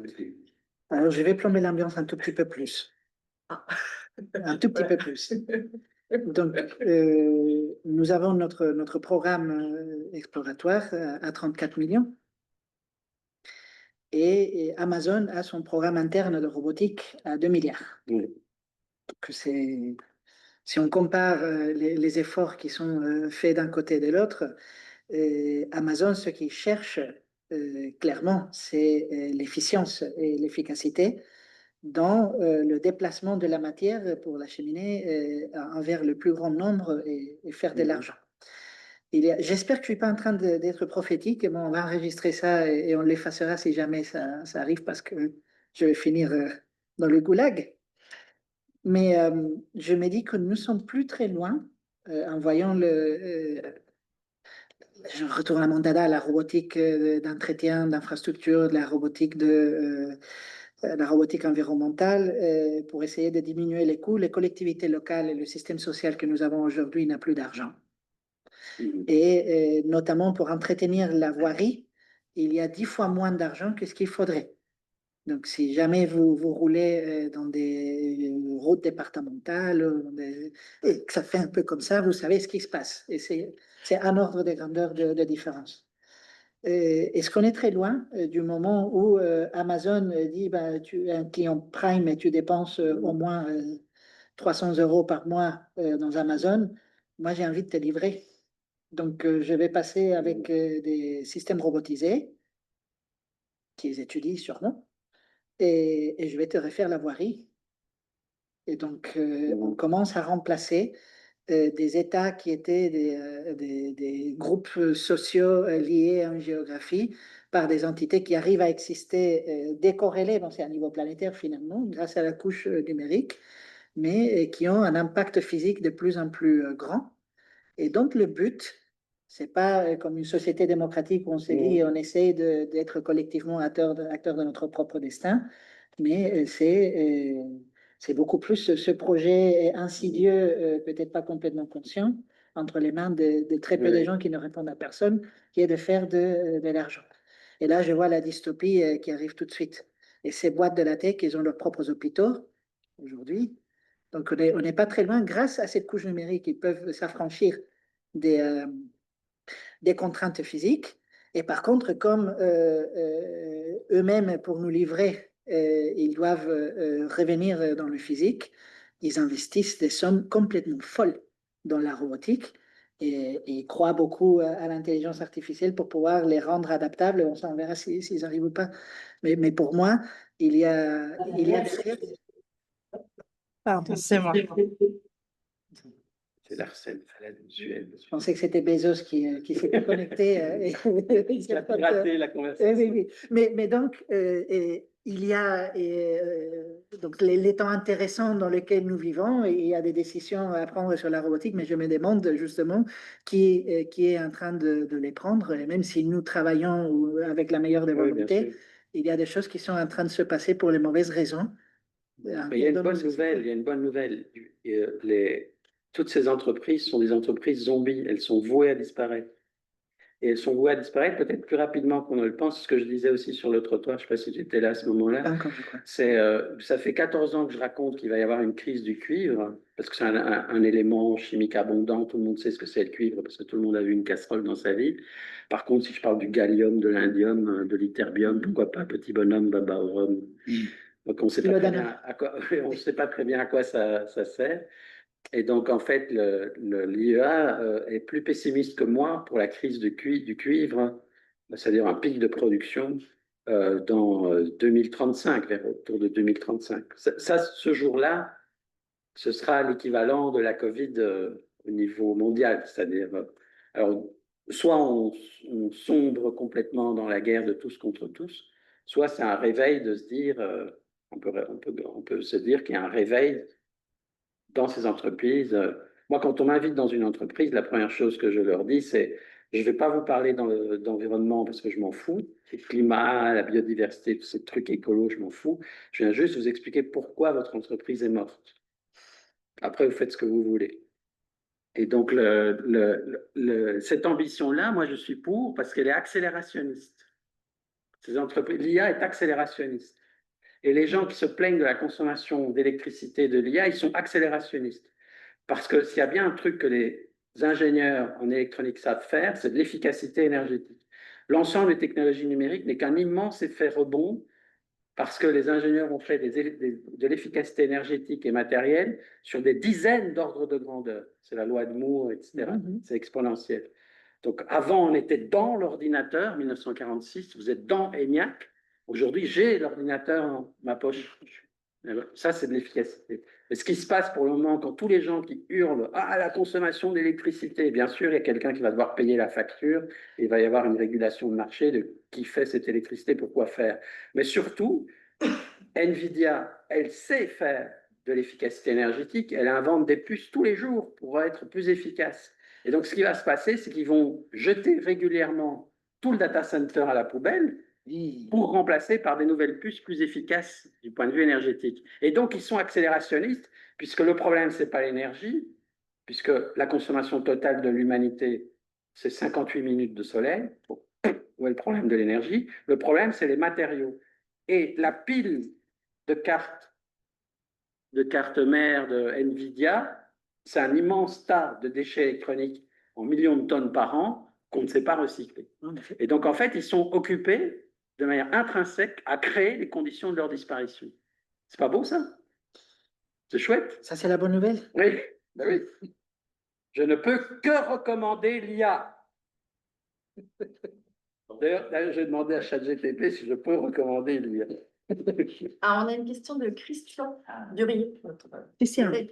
Ouais, des questions un peu polémiques sur la question de la fin annoncée des matières premières et des technologies qui vont avec. Oui. Ça me rappelle la fin annoncée du pétrole dans les années 70-80 sur la fin du pétrole en 2000. Oui. Pourtant, en 2025, on n'en a jamais autant produit. Est-ce que les technologies actuelles ne sont pas si importantes, notamment pour l'économie, que tout sera mis en œuvre, pardon, le pire, Oui. pour maintenir et aller chercher dans les moindres recoins de la Terre et de l'univers ce dont on aura besoin? Du coup, est-ce que l'obsolescence, c'est pas un problème du 22e siècle? Et est-ce que le problème du 21e siècle est de s'armer pour se défendre? Il y a deux réponses à ça. La première réponse, c'est Christian, c'est ça? Ouais, Il est dans la situation du gars qui a sauté de la tour Montparnasse et qui dit jusqu'ici tout va bien. Il n'a pas encore vu l'impact. Et la deuxième réponse est effectivement plus sérieuse. Effectivement, il y a une incertitude sur tout ça, mais les prédictions sur les pics de pétrole faits par Marion King Hubbert en 1956 pour les États-Unis et pour le monde sont vérifiées. Simplement, il parlait du crude oil, c'est-à-dire le pétrole conventionnel. Ce qui s'est passé après les années 70 aux États-Unis, où ils ont atteint leur pic de production de crude oil, on a commencé à racler les fonds de tiroir géologiques. Et donc, on a des eaux de tight oil, etc., etc., les gaz de schiste et compagnie, c'est-à-dire des pétroles de composition différente qui permettent de maintenir. Maintenant, si on extrapole, j'ai encore des articles là-dessus, si on extrapole ça, c'est effectivement, ça ne va pas être du jour au lendemain, il n'y a plus de pétrole. C'est le pic de production dont on parle.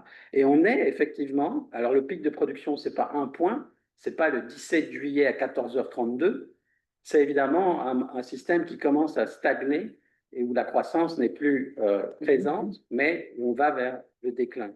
Et on retombe, sur toutes les estimations actuelles, sur un déclin dans la deuxième moitié du 21e siècle. Ça ne sera pas un effondrement, ça sera pareil, ça va une descente, plus ou moins rapide. Oui. Alors après, il y a toujours des gens qui disent, oui, mais heureusement, le pôle Nord va fondre, donc pour aller éventuellement exploiter du pétrole. Évidemment, l'Antarctique va fondre, on pourra toujours trouver du pétrole.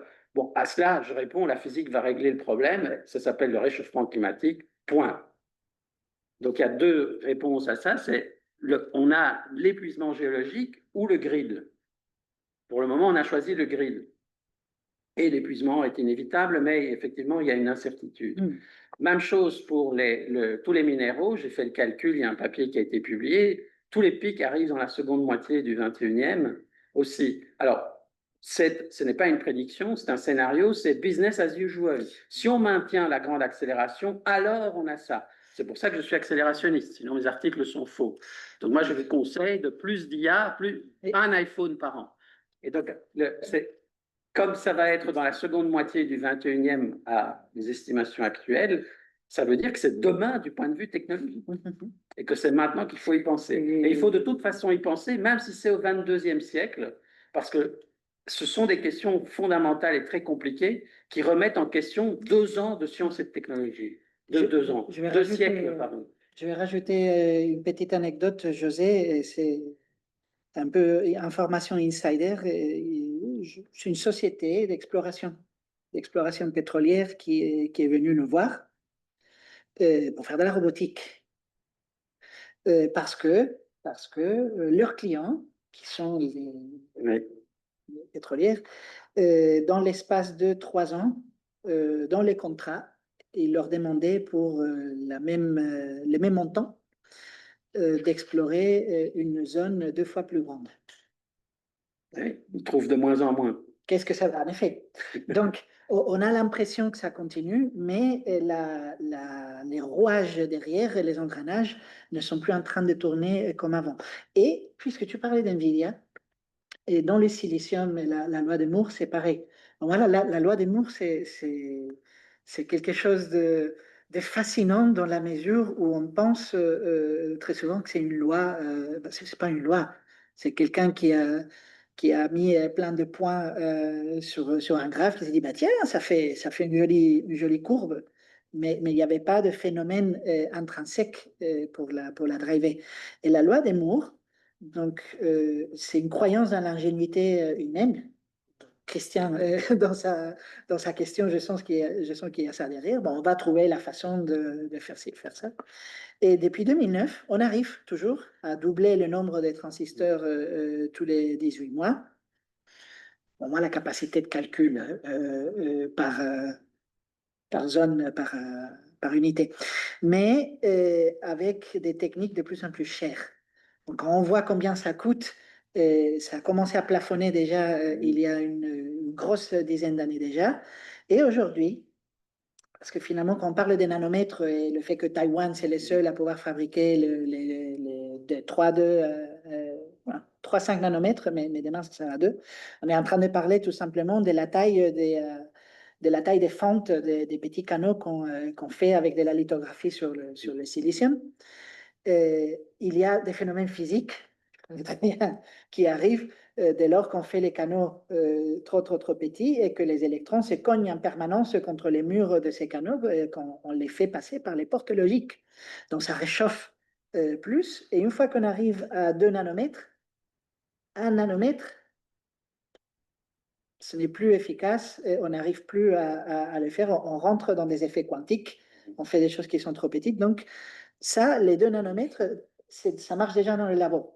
On peut imaginer que d'ici la fin de la décennie, s'il n'y a pas un truc qui se passe avec les Chinois, on va avoir des machines ASML ou autres à Taïwan qui vont produire ça. Et après, on ne sait pas. On fait du 3D stacking, on essaie de faire d'autres choses. Donc, ça veut dire que le calcul devient plus énergivore et plus cher.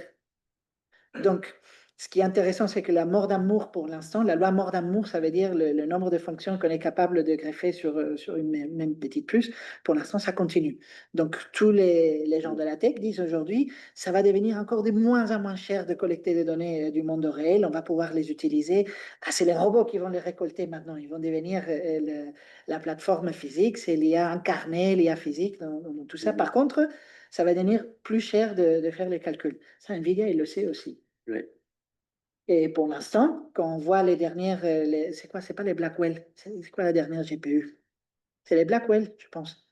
Donc, quand on voit Jensen Huang qui arrive sur scène avec les robots et il montre la carte, là, depuis 2 ans, je regarde la taille de la carte qu'il montre. voilà notre nouvelle. Et donc là, on la voit, celle de l'année d'avant, elle était comme ça, et celle de cette année, elle est déjà comme ça. Et donc on voit déjà toute la réfrigération, tout le reste des choses qu'il commence à mettre en œuvre pour pouvoir faire croire encore que le calcul devient de moins en moins cher. Donc il y a beaucoup de lois, que ce soit pour moi pour le pétrole, pour l'extraction des matériaux. On dit le lithium, il n'y a pas de souci pour le lithium. On a découvert comment l'extraire de l'eau de mer. Comme disait José. Oui, oui.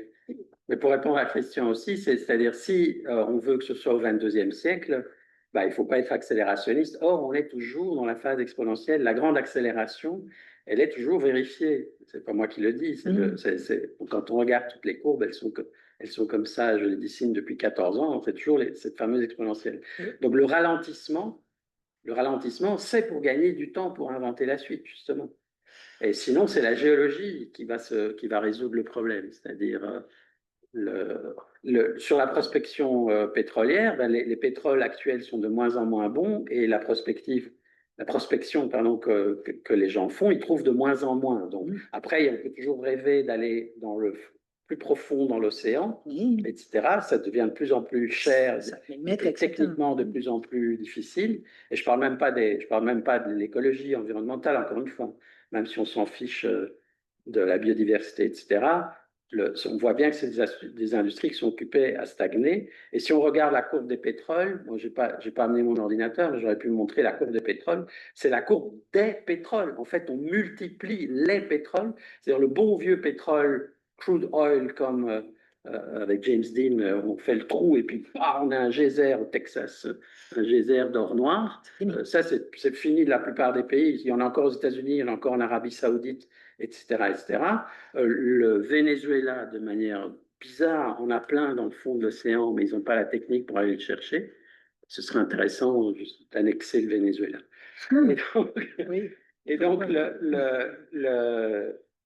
si on veut vraiment repousser cette échéance, parce que c'est ça l'idée, il faut ralentir. Et donc, il faut que les équipements durent beaucoup plus longtemps et il faut étrangler les gens qui font des algorithmes qui sont nuls à chier parce qu'ils ont toujours besoin de plus de puissance de calcul. Donc, nous, je ne sais pas toi, mais moi, quand j'avais des cours d'informatique, il y avait toujours le vieux prof qui venait nous expliquer comment faire un calcul en un minimum de bits en assembleur. Et tout le monde se disait, ce mec est fou, parce on commençait à avoir des puissances de calcul gigantesques. Maintenant, un facteur d'obsolescence du matériel, ce qui est vraiment l'essentiel de ce matériel, c'est qu'on programme de manière ultra nulle. C'est-à-dire, ce qui fait que l'iPhone est obsolète, ce n'est pas vraiment le hardware, c'est plutôt que les applis qu'on met dessus sont de plus en plus voraces en puissance de calcul, en mémoire, etc. Et donc là, il y a là aussi un effet très important, c'est-à-dire ce n'est pas le cerveau et le corps d'un côté, c'est les deux ensemble, c'est une seule et même entité, et que donc il y a un travail à faire sur les softwares, pour éviter l'obsolescence et que le matériel, c'est-à-dire les devices durent le plus longtemps. Et même si on le fait. Et donc ça nous permet d'arriver vivant au 22e. Si on arrive. Parce que si on regarde ce qu'on est en train de déployer aujourd'hui, on parle de l'IA génératif, si on voulait chercher, donc, là, la merveille de ChatGPT, c'est dans un seul modèle, je peux tout faire. C'est multitâche. Ce n'est pas une IA pour faire une tâche, une autre IA pour faire une tâche. Mais donc, ça veut dire qu'à chaque fois qu'on veut une petite chose, on est en train d'activer physiquement tout le réseau. Donc, on dit, on a mis toute la connaissance humaine, et plein de bêtises au passage, dans quelques gigas. Un fichier qu'on peut télécharger si on veut souffrir et attendre la réponse, ou on peut le faire directement sur les serveurs de OpenAI et qui tournent et qui chauffent très vite, mais on le sort, donc on ne se rend pas compte. Mais avant, par exemple, quand on cherchait dans Google une information, il y avait des algorithmes de recherche, il y avait des tree search, il y avait des choses qui étaient plutôt efficaces. Donc, on dépensait de l'énergie, il y avait des données qui étaient stockées, on allait chercher, et parfois on ne trouvait pas. Aujourd'hui, pour rechercher cette même information, on est en train d'activer tout le temps tout. Ça, ce n'est pas efficace du tout. On est en train d'aller dans le sens contraire. Et on peut optimiser tout ce qu'on veut, on peut faire du pruning, il y a plein de techniques pour rendre ces mêmes modèles un peu moins énergivores. On est en train je ne vais pas dire des gros mots, Alors, on est en train d'utiliser des objets qui sont surdimensionnés parce que la plupart du temps, on ne leur demande pas de faire toutes les tâches, mais une seule. La même chose avec le robot à tout faire, avec 70 degrés de liberté, avec des variateurs d'énergie qui est censé pouvoir faire tout, mais qui ne va jamais être aussi efficace qu'un robot spécifique pour faire chacune des tâches. Et donc là, le rêve, c'est, oui, mais l'humain, il peut tout faire. Et oui, mais l'humain, il est basé sur la chimie mouillée. Il est beaucoup plus efficace d'un point de vue énergétique que le robot, et sur la locomotion, et sur la computation, le calcul sur tout. Donc, c'est des objets qui, par nature, aujourd'hui, ne sont pas... Non, c'est zombies, oui. Oui. Il y a encore des questions? Ouais, on a un retour de Christian. Ah, Mais vous n'avez pas répondu ok. sur les risques de conflit et le besoin contradictoire qui est en cours dans nos pays de s'armer. De s'armer. Ah, mais si, j'ai répondu. On a un retour de l'impérialisme. Les empires sont occupés à se reformer. Donc, il y en a un moribond qui est l'empire russe, qui pour le moment essaye d'annexer l'Ukraine parce que c'est quand même un berceau extraordinaire, c'est le grenier à blé de l'Europe. Il y a l'impérialisme américain qui se redéploie. Bon, c'est pas pour rien qu'il menace Venezuela, hein, c'est le narcotrafic et ce cela, oui. Et donc, et il y a les Chinois qui ont décidé de devenir un empire pour résister à l'empire américain. Donc, effectivement, on va vers quand les ressources deviennent limitées, enfin, elles deviennent critiques, à ce moment-là, on a une géopolitique de la guerre qui se remet en place. Mais on y est dedans, on est dans la guerre de tout. On a écrit un article d'analyse. Donc, un doctorant, Thomas Lapi, qui fait la partie sciences sociales, il a fait un article d'analyse sur la stratégie d'investissement de la Chine dans les mines. Et eux, ils ont 20 ans d'avance par rapport à tout le monde. Ils ont doublé les Américains. Les Européens, ça c'est facile parce que nous, on dort. Mais ils ont doublé les Américains. Ils se sont même installés dans les endroits les plus stratégiques pour la mine en Amérique du Sud, alors que l'Amérique du Sud a toujours été une chasse gardée, la doctrine Monroe Oui, des Américains. des Américains. Donc, les empires se sont déployés pour répondre de manière conflictuelle. Mais ce qui est un peu rassurant dans cette histoire, c'est que les empires peuvent aller vers un suicide collectif, c'est-à-dire on se fait une guerre comme une guerre mondiale comme on a connu, et là on va vers le suicide collectif. Mais même Trump se rend compte que tordre le bras aux Chinois, quand ils ont 93% des terres rares chez eux, et que quand ils n'ont pas les terres rares chez eux, ils dominent la filière de production, parce que les Chinois ont une stratégie d'intégration verticale permanente dans toutes les industries, et que donc leur tordre le bras devient difficile et qu'il faut commencer à négocier. Et ça, c'est parce que justement, on est dans un monde en réseau et que les technologies sont planétaires. Donc, soit on se dit, je vais réussir à tuer tous les mecs d'en face, il y en a qui ont essayé, ils ont eu des ennuis, ou on est dans un réseau de négociations et effectivement, il y a une géopolitique de la paix qui devrait se mettre en place, où on sort que l'impérialisme, c'est jamais que le système zombie qui se révolte pour durer le plus longtemps. Et donc, on a ces conflits, on est en plein dedans. Et on va se rendre compte que ça va être compliqué puisqu'on a besoin de toute la planète pour fabriquer ces engins. Il y a quelque chose de très beau. On ne pourra pas ramener. Ce qui est intéressant, c'est que la réindustrialisation de l'Europe est totalement utopique.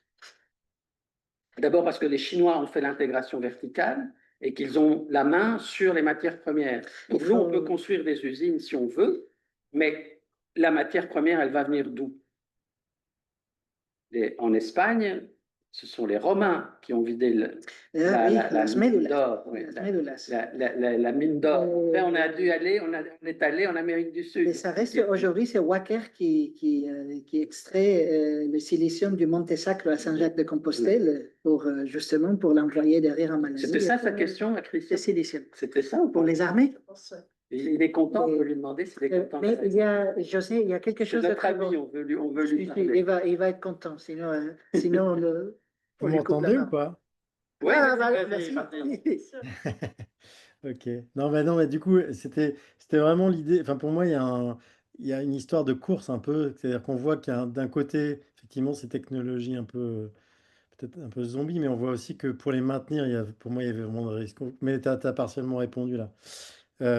Et donc, du coup, on voit bien qu'il y a une espèce de course à l'armement et qu'aujourd'hui, nous, enfin, si on devait conseiller, enfin, ce que je trouve un peu difficile, c'est que est-ce qu'il vaut mieux conseiller de ne pas du tout investir dans ces technologies et de passer aux suivantes, mais avec le risque éventuellement que du coup on soit encore moins armé, entre guillemets, pour se défendre. Et donc, je trouve que finalement, je ne sais pas si on peut vraiment d'un revers de la main dire n'aura pas besoin de ces technologies-là, en fait. Parce que finalement, c'est aussi des technologies qui sont utilisées pour se défendre, quoi. Mais nous sommes d'accord, Christian, c'est ce que je dis. C'est-à-dire, il y a une sorte de fatalité du projet IA et robotique qui est une propriété émergente du système socio-économique. Et en fait, du point de vue militaire, il est évident que l'IA est déjà sur le terrain en Ukraine.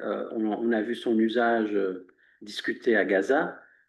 Évidemment que la première chose, le premier employeur des physiciens, et là je ne parle même pas des ingénieurs parce que je suis physicien, le premier employeur des physiciens, c'est l'État pour l'armée. Le projet Manhattan, on n'a pas demandé aux ingénieurs agronomes de le faire. Donc, on a pris ce qu'il y avait de mieux en physique moderne à l'époque. On leur a dit, fabriquez-nous l'arme fatale. Et donc, les physiciens font ça.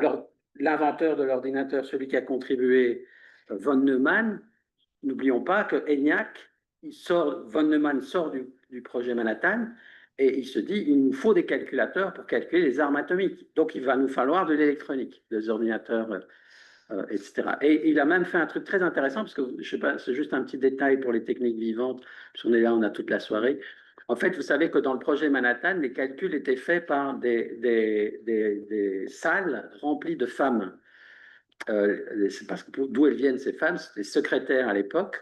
Et donc, on demandait aux secrétaires, on les mettait toutes alignées en rang d'oignon, on leur donnait une fiche, et puis elles devaient faire une opération par fiche, et puis passer la fiche à la voisine, et de proche. Donc, l'algorithme était fait à la main par des humains, et donc à la fin, on récoltait la fiche et on avait le résultat. Mais von Neumann, il a fait des tests pour voir si les ordinateurs humains, c'est-à-dire les centres de calcul, les data centers, entre guillemets, humains, alors il sait que c'était des femmes pour la misogynie de l'époque, hein, mais étaient meilleurs que les ordinateurs les premiers ordinateurs électromécaniques, électroniques qui commençaient à balbutier. Et c'était pas évident qui allait gagner. Mais il y a eu un pari technologique, c'est-à-dire on va pouvoir faire de l'efficacité d'un côté. Donc encore une fois, effectivement, le premier employeur de tout ce qu'on invente en physique, le premier employeur de la mécanique quantique, c'est l'armée. Et ça, on est d'accord, il y a ce problème dans l'humanité, mais je ne suis pas anthropologue, il faut demander à un anthropologue. Alors, monsieur l'anthropologue, et la guerre dans tout ça? Pour moi, la réponse de José est finalement, il faut faire les deux en parallèle parce qu'on ne peut pas éviter de faire ce qu'on est en train de faire aujourd'hui. Non, il y a une forme de fatalisme, mais ce fatalisme doit être régulé, c'est-à-dire alors il n'y a pas que du côté des ingénieurs, mais vous devez oser, bon ça c'est facile à dire parce que je ne suis pas dans le PEP1 vraiment, mais donc vous devez oser résister, c'est-à-dire envoyer des messages de frein du côté politique, pendant que les sciences sociales prennent les politiques en étau de l'autre côté, pour dire attention, le système socio-économique actuel, il a un problème fondamental, et ce n'est pas les crises environnementales. Encore une fois, mon argumentation n'est à aucun moment basée sur des crises environnementales. Donc, je le dis de manière nette, j'ai dit ça chez une grande entreprise française, j'ai dit, j'en ai rien à cirer du réchauffement climatique, j'en ai rien à cirer de la biodiversité, je vais vous expliquer pourquoi votre entreprise va disparaître. Même si, comme moi, vous n'en avez rien à cirer de l'environnement. Et donc, cette question-là, elle est pressante, c'est une question scientifique, mais c'est aussi un système socio-économique qui est zombifié, etc. C'est la manière dont on conçoit, c'est le rôle de la conception des technologies qui doit être revu. Il est aussi zombie. On conçoit toujours pour moi, je n'ai jamais vu jusqu'à présent, je n'ai jamais vu de conception technique qui me fasse un waouh. Waouh! Je vois des zombies. Bon, bon. Je devrais arrêter la coke, mais je vois des zombies partout. Et donc, Il faut se dire aussi une chose, c'est qu'aujourd'hui et pendant le dernier siècle, la science fondamentale qui peut amener les clés pour le reconcevoir ça n'a été financé que par les États, Oui. qui sont les mêmes qui Ouais. ont ces prérogatives militaires, stratégiques et autres. Alors qu'on commence à voir maintenant de la recherche fondamentale financée par d'autres acteurs, et pas de chance, c'est la tech. On a vu tout à l'heure que leur motivation était encore plus altruiste. Donc, je ne sais pas si on peut faire du crowdsourcing pour faire de la physique fondamentale, mais parce que ça coûte cher. Oui, c'est un des problèmes. Il y a un problème démocratique monstrueux, c'est-à-dire qu'on n'a pas accès, c'est pas ouvert, c'est-à-dire OpenAI, c'est closed AI, comme on disait. Donc, on n'a pas accès à ces algorithmes. Il y a des algorithmes open source qui essayent d'exister tant bien que mal. Mais donc là, il y a un problème de démocratie énorme, c'est-à-dire on n'a aucun contrôle, on n'a aucune vérification par le secteur de la recherche publique sur le secteur de la recherche privée. C'est effectivement une inversion assez extraordinaire dans l'histoire de la conception des technologies. Mais ils sont accélérationnistes, moi, tant qu'on est accélérationniste. Ils sont très sages, le public est très sage. Merci, en tout On est cas. très bavards et eux sont très sages. José, Ah non, toi, président, donc il y a deux pôles, donc il y a le pôle de la technologie et une autre façon de faire des machines. Alors déjà, ralentir certaines choses, faire bifurquer, mais aussi trouver de nouvelles physiques, de nouvelles chimies. Et donc derrière, il y a ce moteur socio-économique dont vous avez parlé, mais qui est lui aussi, qui est un moteur, qui a aussi ses composants. Ces composants sont obsolètes. Consommation, capitaux, importation, exportation. En changeant ce moteur, cela permettrait de changer automatiquement, simultanément, la façon d'orienter la conception des machines. J'ai vu parler, députés, fonctionnaires, bon, très souvent, ils votent en touche. Vous, stratégiquement, Grégorio, tu interviens auprès des États, d'entreprises nationales, voire européennes. Est-ce que c'est une conversation que vous avez avec le conseil d'administration Alors, j'arrive à avoir cette conversation avec des grands patrons du CAC 40 dans des salons au sous-sol de certaines écoles et ministères. Et ils viennent à titre personnel à chaque fois pour s'interroger sur ce qu'on pourrait changer. Et ils sont incapables d'avoir cette réflexion en tant que patron d'entreprise. Et pour les États, on n'en parle pas. Si on parle des métabolismes, il y a une chose qui, moi, me fascine, c'est peut-être le fait d'être au CEA, c'est comment les grandes organisations, c'est la différence entre énergie et ordre. Et donc, au début, un projet Manhattan, par exemple, on part avec énormément d'énergie.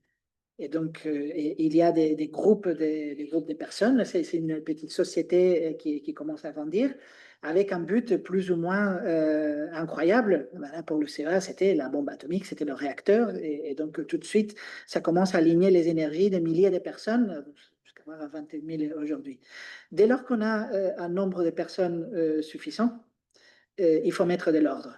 Et donc, pour mettre de l'ordre, sinon, on n'arrivera pas à les aligner. Et donc, peu à peu, on remplace même des individus qui mettaient de l'énergie par des individus qui vont mettre de l'ordre, qui vont passer de l'information, Et donc, peu à peu, c'est les scléroses. Et j'adore le début de la fondation d'Asimov, justement le procès à Harry Sheldon, où il dit, ben non, l'Empire, il était pourri déjà il y a des centaines d'années. Mais non, c'est plus fort que jamais, non.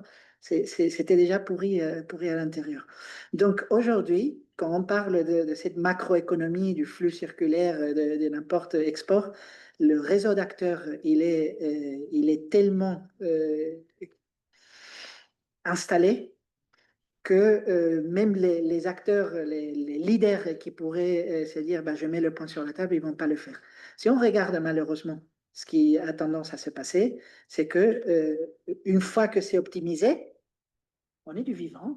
On est dans la chimie, dans la chimie mouillée, et les circonstances changent suffisamment. Le mélange entre capitalisme et accélération technologique qui rend tout. Ben voilà, on vire 3000 personnes ici, 3000 personnes là-bas, on les remplace par des chatbots. Il y a une grosse révolution. Il y a plein de leaders qui sont éliminés. Et là, on peut imaginer quelque chose de nouveau. Et j'ai pensé très, très, très longtemps comment on pourrait éviter ce type de choses. Je n'ai pas trouvé la clé. Donc, je suis plutôt pessimiste par rapport à. Donc, en tant qu'individu, c'est le leader des pays, d'entreprises, ils le savent et ils le regrettent et ils pensent, et ils sont désespérément, ils sont désespérément à la recherche d'une clé pour changer les choses, mais dans le rôle qu'ils tiennent dans ces systèmes qui sont bien établis, ils n'arrivent pas. Nous, on n'arrive pas. Il y a une question théorique qui est sous-jacente à ce que tu poses, qui est, en fait, bon, moi, je développe et j'enseigne une méthode système terre, système technique, système complexe.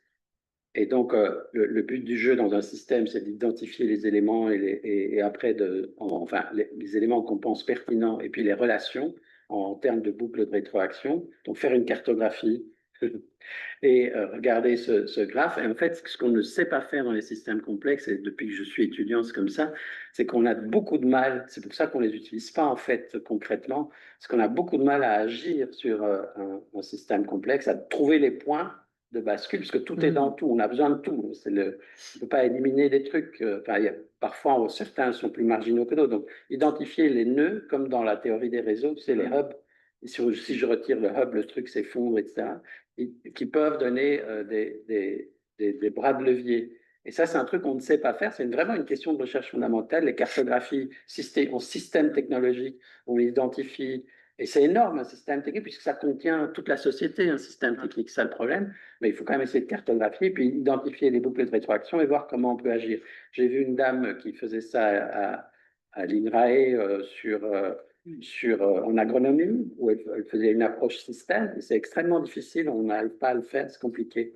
Alors, moi, la réponse que j'ai actuellement pour un truc un peu plus système, parce que dans le discours général, on est obsédé par la consommation d'électricité, par la baisse des gaz à effet de serre, c'est-à-dire la réduction des émissions de gaz à effet de serre. Mais moi, je pense qu'un effet levier, c'est économiser 1 kilogramme de matière, ne pas utiliser 1 kilogramme de matière, a un effet plus systémique que ne pas émettre du dioxyde de carbone, parce qu'on peut encore tricher un peu. Je suis sûr que des gens vont trouver les moyens de tricher sur le kilogramme de matière, mais on peut tricher, tandis que le matériau, parce que justement, il sort du prisme énergie, énergie, énergie. On n'a pas de problème d'énergie. C'est la métaphore que j'utilise, c'est vous êtes au milieu de l'océan, sur un bateau, en train de crier, on a un problème d'eau, on a un problème d'eau. Non, on a un problème d'eau potable, c'est-à-dire d'eau qu'on peut boire, parce qu'on est on est entouré d'eau salée. Et pour l'énergie, c'est la même chose. On reçoit toutes les 58 minutes la consommation, les 600 hexajoules de toute l'humanité. Donc, ce n'est pas ça le problème. Le problème, c'est comment je capture dans ce flux solaire, avec quel type de matériaux, quel type de technologie, quelle durabilité, comment je le capture. Donc, on en revient donc à la question, est-ce que je plante un arbre, je fais de la photosynthèse, ou est-ce que je plante un panneau photovoltaïque? Et évidemment, le panneau photovoltaïque nous permet de faire de l'électricité, mais je vous rappelle que sur les 300 000 ans d'Homo sapiens plus électricité, c'est une virgule dans l'histoire de l'humanité, hein, mais ça, c'est un autre débat. Mais donc, la question, c'est celle-là, on revient sur les matériaux. Comment je fabrique mon capteur d'énergie solaire durable? Parce que vous savez que si vous coupez un arbre, vous le jetez dans la forêt, il ne se passe pas grand-chose. Quand vous jetez un panneau photovoltaïque dans la forêt, alors là, du coup, vous avez un problème environnemental.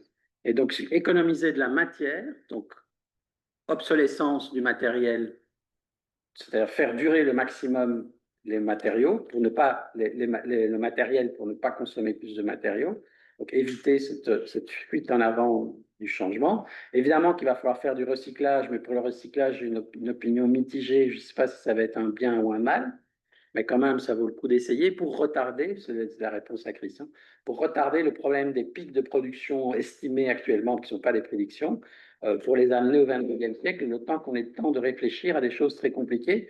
Et n'oublions pas qu'on vit une époque inégalée dans l'histoire de l'humanité. Inégalée. Et justement, une des fuites vers le spatial, c'est-à-dire on va aller sur Mars, on va aller exploiter des astéroïdes, c'est exactement ce que l'Occident a fait. On va aller exploiter les Américains, enfin le continent américain, on va exploiter le continent africain, comme disent les Américains, le frontier, c'est les cow-boys à la frontier, et comme dit Star Trek, espace, frontière à l'infini. Donc c'est l'idée qu'on peut toujours aller voir ailleurs quand on a épuisé un truc. Eh bien, l'anthropocène, c'est il n'y a pas d'ailleurs, il n'y a plus d'ailleurs. Donc il faut qu'on percute sur cette question. Et donc, il va falloir trouver des réponses à cette question. Donc, il faut faire de la cartographie, trouver les boucles de rétroaction et se demander où sont les nœuds les plus importants. Je suis en train de me remettre beaucoup en question parce que quand tu as dit ça, je me suis dit, est-ce qu'on pourrait faire un énorme modèle d'IA qui trouve ce mode de levier? Et je me suis dit que j'ai tous perdu. Je demande à ChatGPT. Trouve les nœuds. Bon, c'est fini. Ouais. Question? Merci beaucoup. Ouais, merci. Passionnant. Puis, alors, Les gens qui sont restés jusqu'au bout. les zombies à la Joe. Oui, oui, il y en a. Voilà, bah, on reste là. Tant qu'il y a de la vie, il y a de l'espoir, mon bon monsieur. Et si ce n'est pas nous, ce seront les poulpes qui vont résoudre le problème. Oui, bah, c'était le problème de base, on l'avait dit. J'espère que ça n'a pas été ennuyeux par contre. Non, la question pour vous, c'est comment vous dézombifiez le CEA. C'est-à-dire comment vous entamez une procédure de dézombification parce que le système socio-économique et politique vous pousse à la zombification. Donc, je t'amène parler avec un ami. Non, je sais bien, mais alors je sais bien que c'est difficile, c'est ça que je veux dire, mais je veux dire, il y a vous devez penser à repenser la technique justement avec ces questions-là et repenser les freins que vous pouvez. Bien sûr, vous allez avoir Thalès qui va venir vous dire ça n'a pas la tête, tout, les gros. Et les Russes.